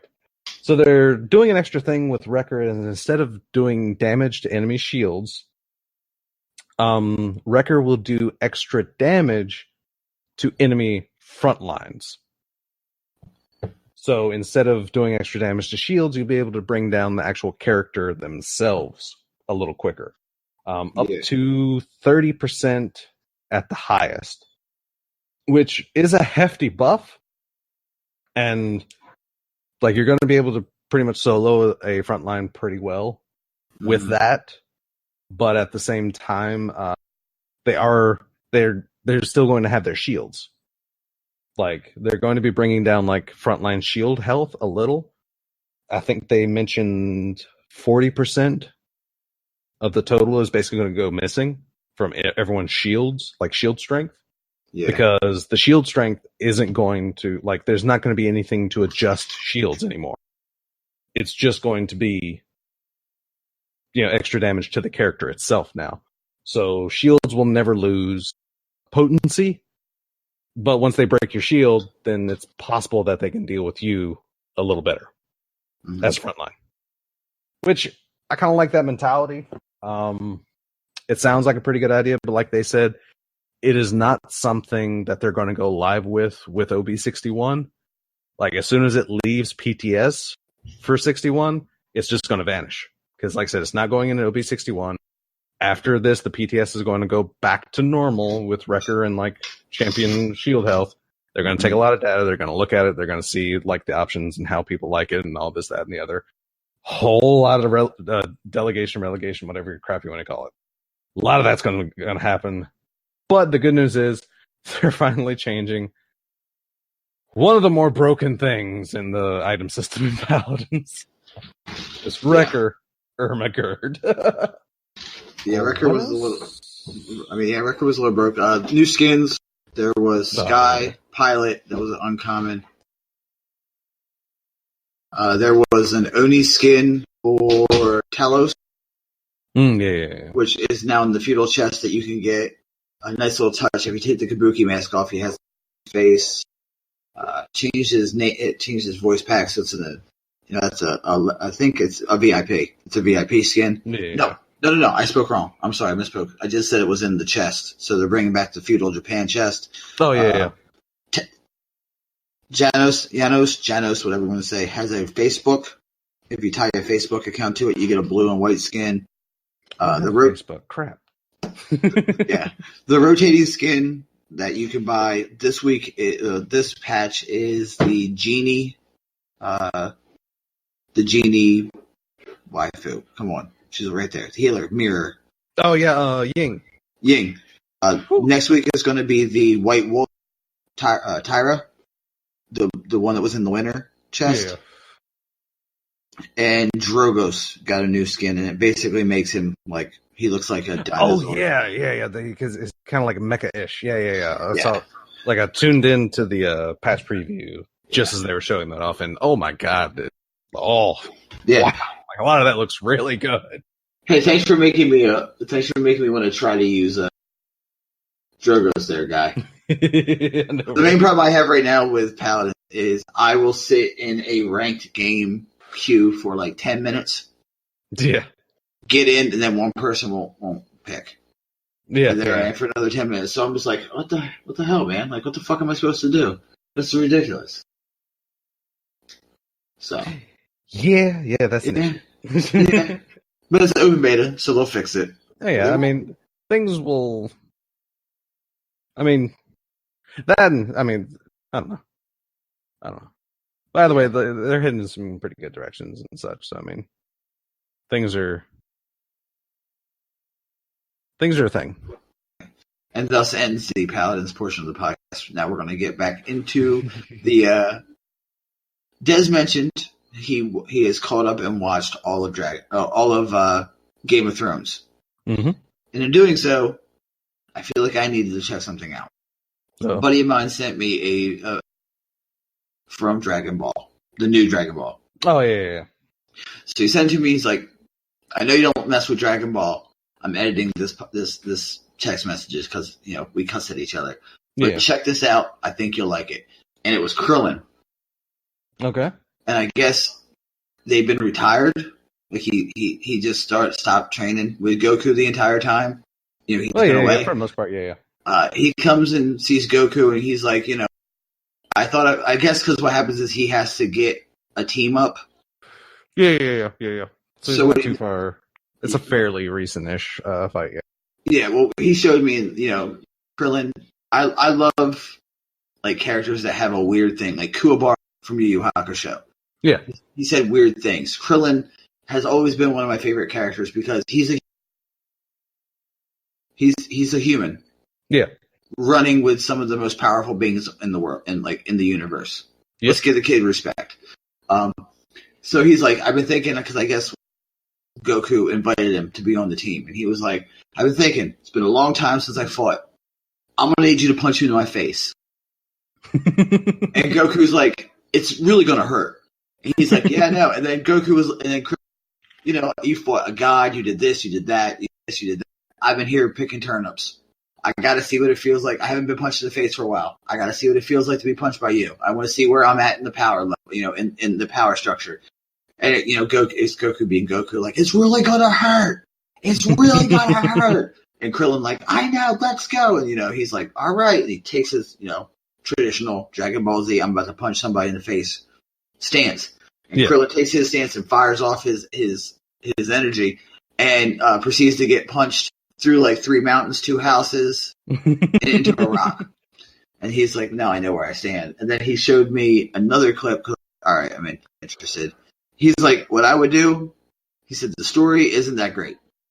I mean, it's Dragon Ball. It's traditional. He's like, how Dragon Ball works. A big bad comes, messes up everything. Goku and the team have to get stronger. And he's like, exactly. He's like, so you can just skip around to watch the fights because really that's all people want to watch. Yeah. And I guess he showed me the most recent fight where he went Ultimate Instinct. I guess that's his new form. He went against a guy named Jaren, hit him with a spirit bomb. The spirit bomb did nothing. Oh. Okay, that's one I haven't seen quite yet because I've heard. Well, I mean, surprise, shocker! Someone gets a new form. Release Dragon Ball.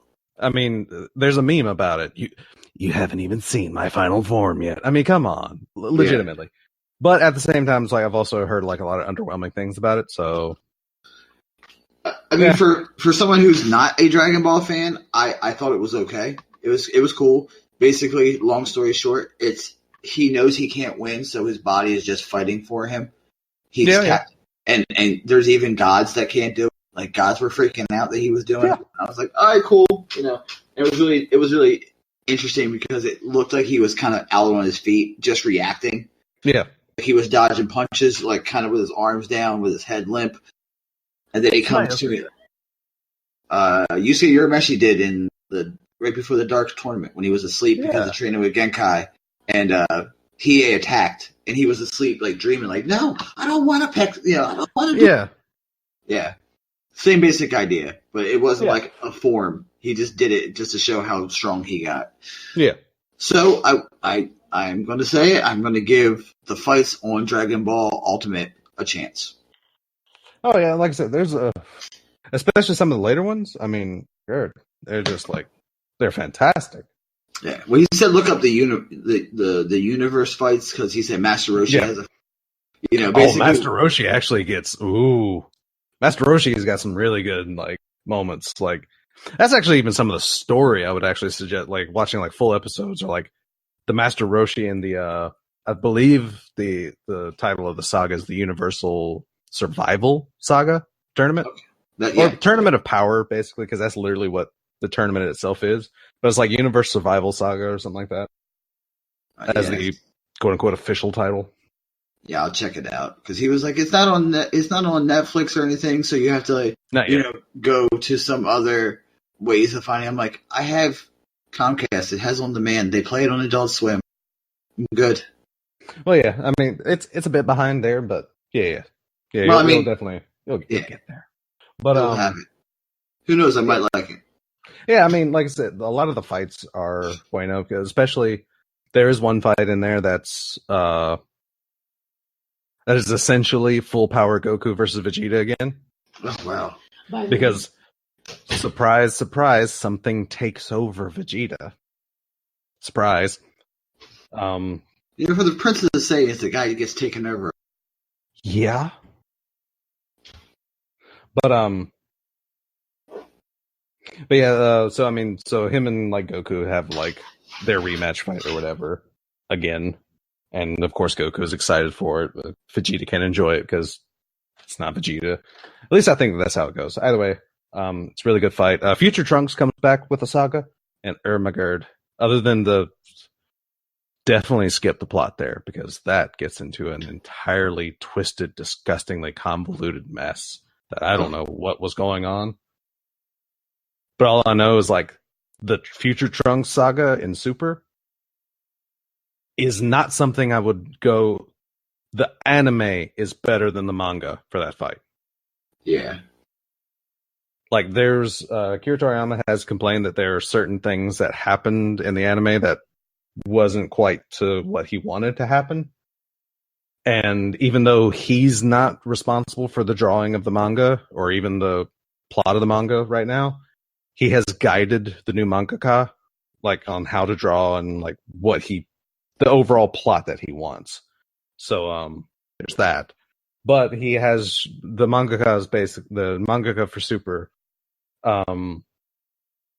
is going about things basically the way Akira Toriyama wanted. And like I said, for the Future Trunks saga, it's bad. It's bad. It's just not. No, don't do it. No. But yeah, it's a great moment for Trunks that fight. Oh, and basically evil Goku. I'm going to spoil that for everybody. Yes, evil Goku is in the Future Trunks saga, and it is fantastic.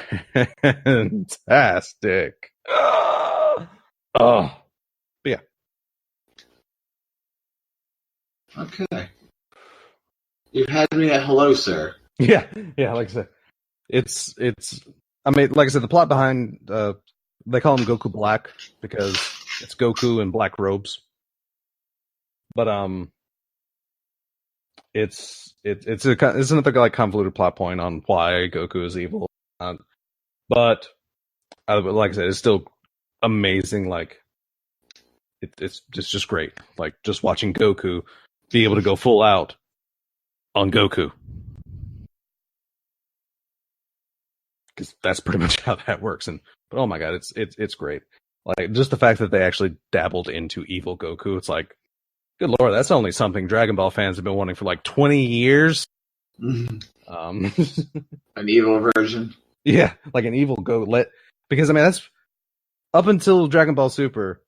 That's what fans thought Goku needed to be challenged. But then Dragon Ball Super came out, and all of a sudden, Hit is a challenge from another universe. Jiren. I mean, I'm not surprised that he needs another form for Jiren. Oh, yeah. Because that's the entity that they've been hyping up for Goku. Like, he rarely fought. He's been super quiet, like 90% of the time. He's rarely shown his power. But he's one of those people that Goku, like, pretty much mentally comments is like, that dude is strong. So, I mean, they've been hyping him up, like, very okay, it's Japanese, so they don't really hype things up the same way. Like for Dragon Ball, the characters that are hyped up are the ones that are kept in the background until like the last moment. And then they come out and they're like super powerful. And it's like, oh, that's Jiren. So I'm not surprised that like I said, he needs a new form for himself. Because they almost did that for Goku Black. Akira Toriyama has said he almost did a new transformation for Goku, I believe, for the evil Goku fight. But I'm glad they saved it for Jiren because that makes more sense. Yeah, it was a pretty epic form. Let me tell you. Oh yeah, I'm gonna have to. Like I said, that might be what I like go to sleep to. Is that definitely gonna watch it. I've gotten back into Supernatural again. They started. I can't ever get away from it. It's got classic rock all through it. So for me, it's like, yeah, rock and roll hoochie coo, So I don't know if I've even reached anything other than.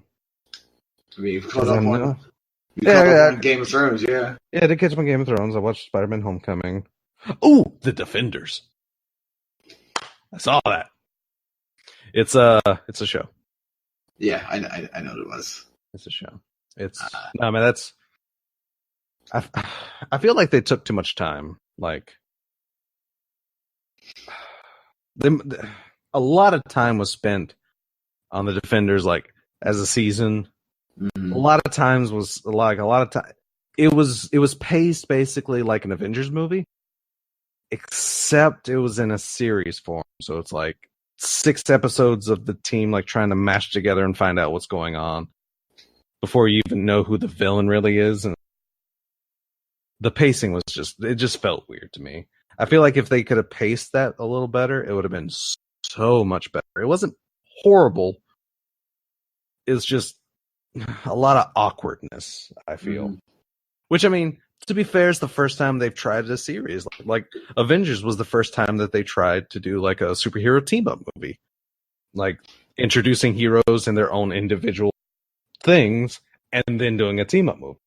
Yeah. Hasn't really been done before. It's just Avengers did it way better. And then they tried to mimic that in the Netflix series. It didn't go so well. No. Not at all. I will say the Iron Fist stuff, like stunt work and such, did look a lot better in the Defenders than it did for the Iron Fist series. I will say that. Like, Danny Rand's stuff did look a lot better.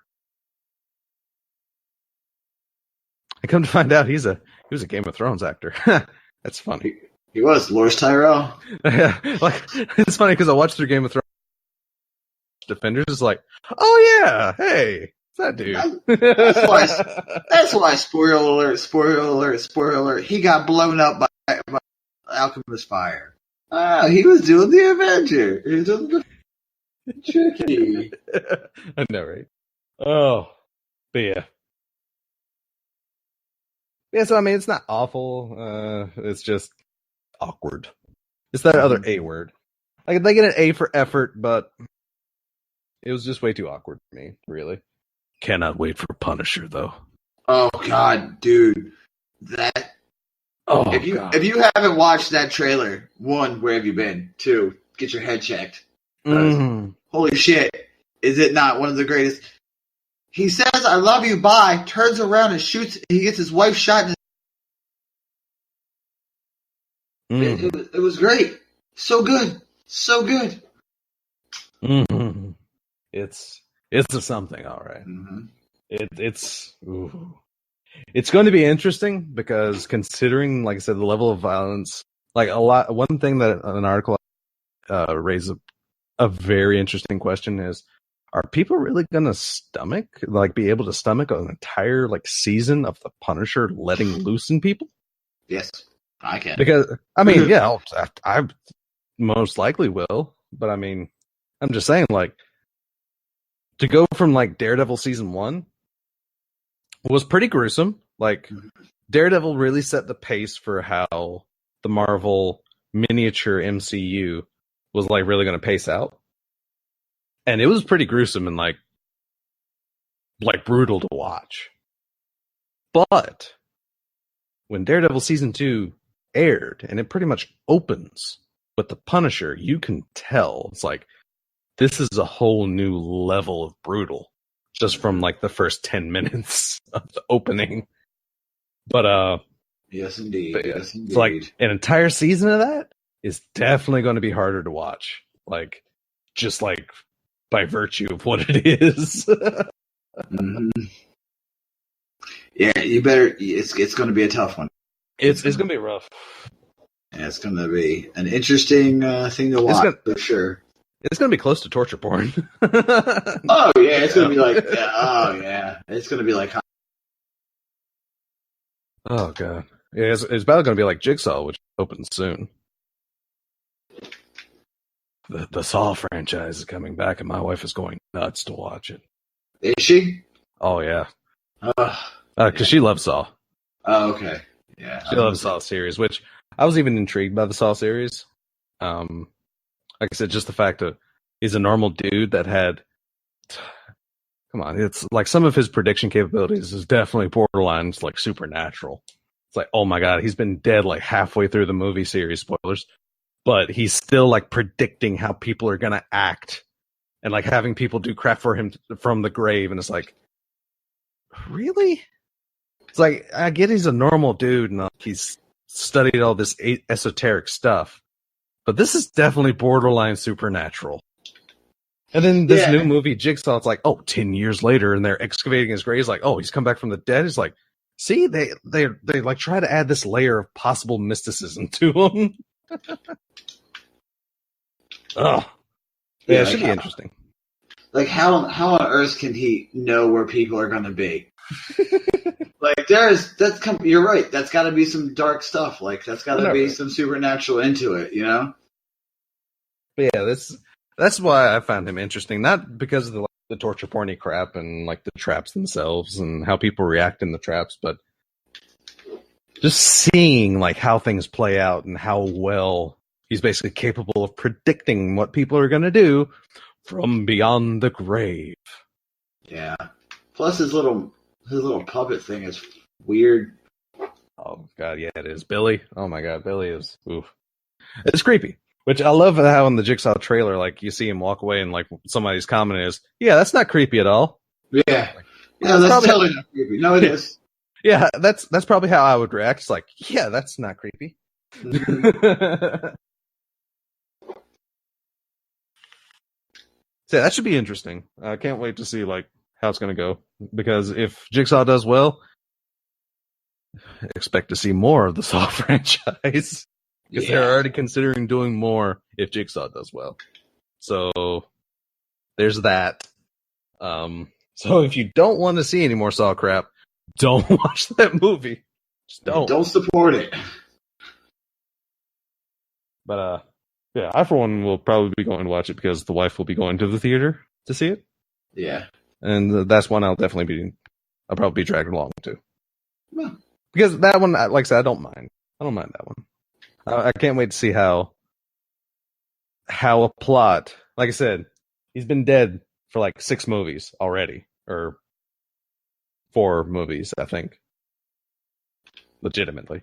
And now this movie is set 10 years after these movies, and he's still like having plans in motion. It's like, come on.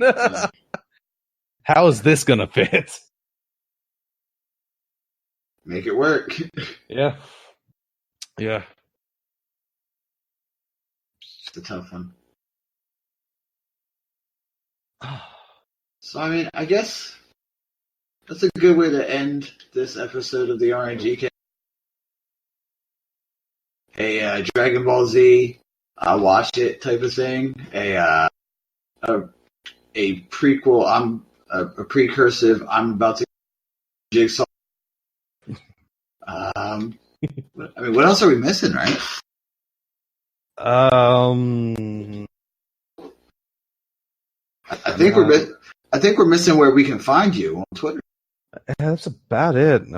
This shall be your boy Raven. You can find me on Twitter at DES_. Raven. For certain. You can find me there. Tag me there. Spark up a conversation there. You can find me searching, hovering around the Discord area. If you're in our Discord, tag me there. If you happen to be in a Discord server that has me in it, tag me there. Have a conversation. I'm super willing to have like a lot of different kind of conversations as long as you're willing.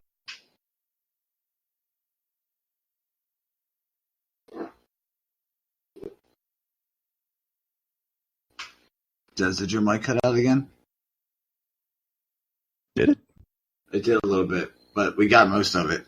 That's I good. don't know if you got quiet or not. But you can find me, Buster Knuckle, at BusterKnuckle13 on Twitter. I'm also on a bunch of Discords, so if you see me on the Discord server, just at me. I'll talk to you. You can find this podcast, the RNG Cast on Twitter.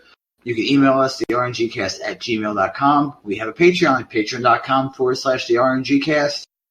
And you can find us on any and all podcasting apps because I'm obsessed with being everywhere for everyone because I love you guys. And that being said, this is the RNG Cast. We're out. Later, man. See you all next week.